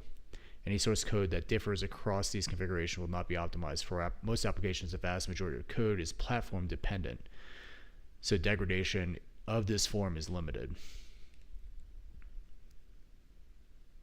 Platform independent, sorry. I was going to say platform independent. As a specific example, the internals of file handling and package OS differ between Linux and Windows. If these functions are hot in the Linux profile, the Windows equivalent will not get Pigo optimizations because they do not match the profiles. You may merge profiles of different GoOS, GoArch builds. See the next question for trade-offs of doing so. How should I handle a single binary used for different workload types? There is no obvious choice here. A single binary used for different types of workloads, e.g. database used in a read-heavy way in one service and a write-heavy way in another service, may have different hot components, which benefit from different optimizations. There are 3 options. Build different versions of the binary for each workload. Use profiles from each workload to build multiple workload-specific builds of the binary.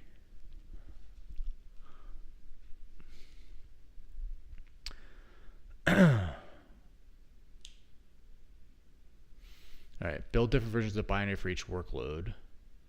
Use profiles from each workload to build multiple workload-specific builds of the binary, so read optimized versus write optimized. This will provide the best performance for each workload, but may add operational complexity with regard to handling multiple binaries and profile sources.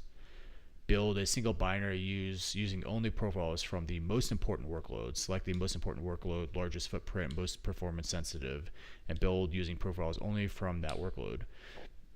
This provides the best performance for the selected workload and likely still modest performance improvements for the other workloads from optimizations to common code shared across workloads.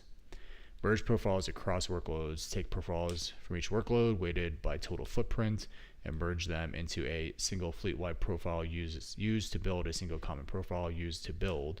This likely provides modest performance improvements for all workloads. How does Pigo affect build time? Enabling Pigo builds will likely cause measurable increase in package build times. The most noticeable component of this is that Pigo profiles apply to all packages in a binary, meaning that the first use of a profile requires a rebuild of every package in the dependency graph. These builds are cached like any other, so subsequent incremental builds using the same profile do not require complete rebuilds. If you experience extreme increases in build time, please file an issue. How does Pigo affect binary size? Pigo can result in slightly larger binaries due to additional function inlining. Appendix, alternate profile sources. CPU profiles generated by the Go runtime are already in correct format for direct use as Pigo inputs.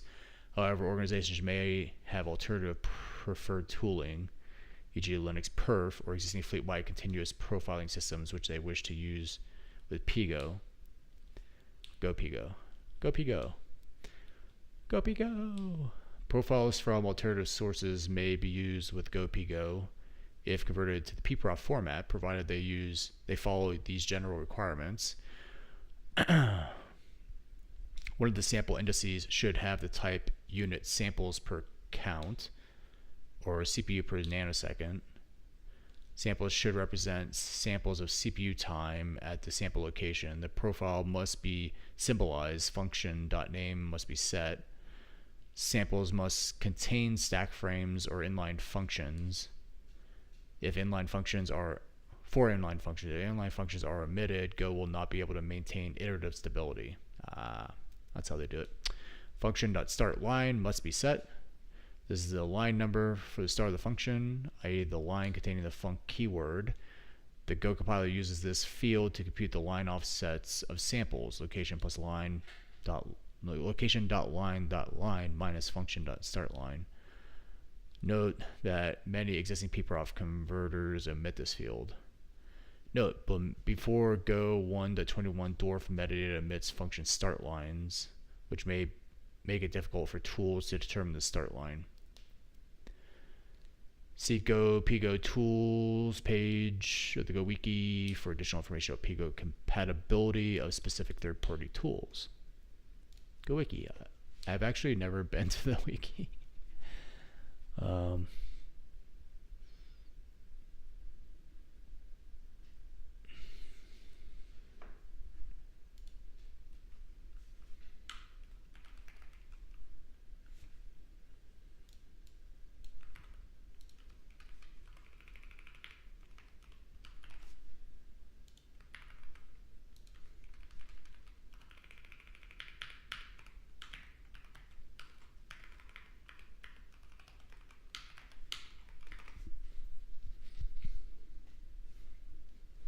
'Profile guide optimization in the Go toolchain uses CPU pprof profiles as the pgo profile format. Although pprof is a widely used format across many tools, Go's pgo imposes specific requirements on the contents of profiles, which many tools across the ecosystem may not be compatible with. This non-exhaustive page lists tools for collecting and working with profiles that are known to be compatible with pgo. So you got the built-in pprof stuff. Parka agent produces pgo compatible profiles when paired with a symbolizer that produces metadata that includes function start lines such as polar signals cloud or Parka. Starting at version v0.19.0, working with profiles. Go tool pprof standalone pprof CLI.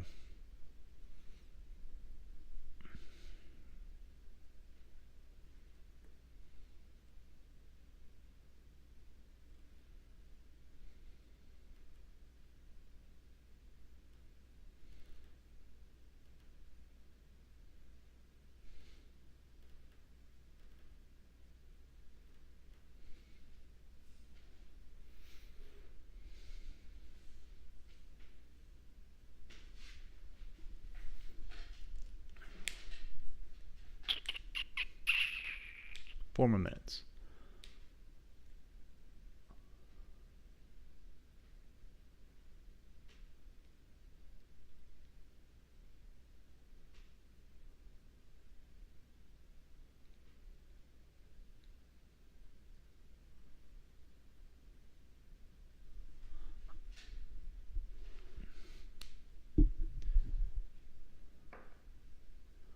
I've never heard of these people. Parka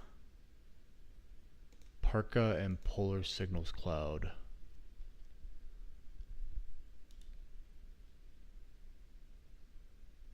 Parka is open source infrastructure wide something. Big hex dump.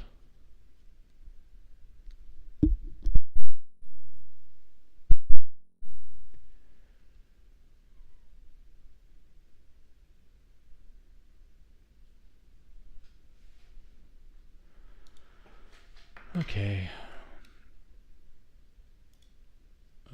View source, I guess. Can I do view source? Oh, it's gonna be up here. Head. Title. Open source infrastructure wide continuous profiling. Oh, nice. It's continuous profiler. Kind of like Datadogs. Broken down by method name, class name, and line number without complex overhead in infinite any language or framework.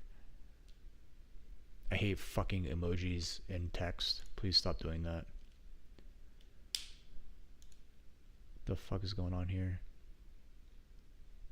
Everything glitched out.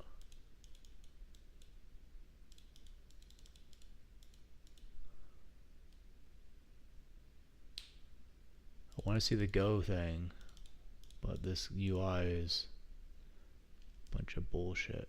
Thanks to EBUF Nature, Parka agent operates in Linux kernel space, allowing it to grab exactly the data needed at low overhead.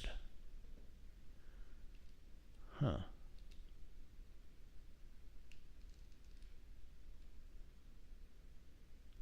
Get a full picture of how your app performs in production. These guys look pretty cool. Polar signals. Are they another one?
polar signals originally created Parka. Okay. And people who contributed to projects.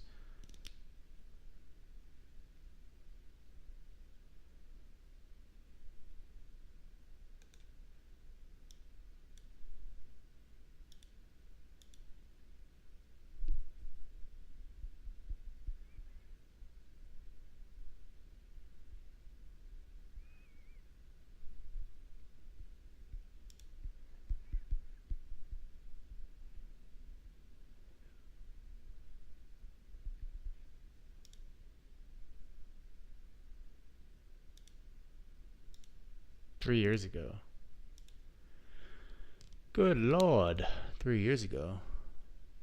Are all these 3 years ago? Yeah, it looks like it. Are they still publishing things? 1 year ago. Alright, it's 8:30. I'm going to take a quick break for breakfast, 30 minutes. I'll be back after that. Cool. Alright, I'll be back in a little bit.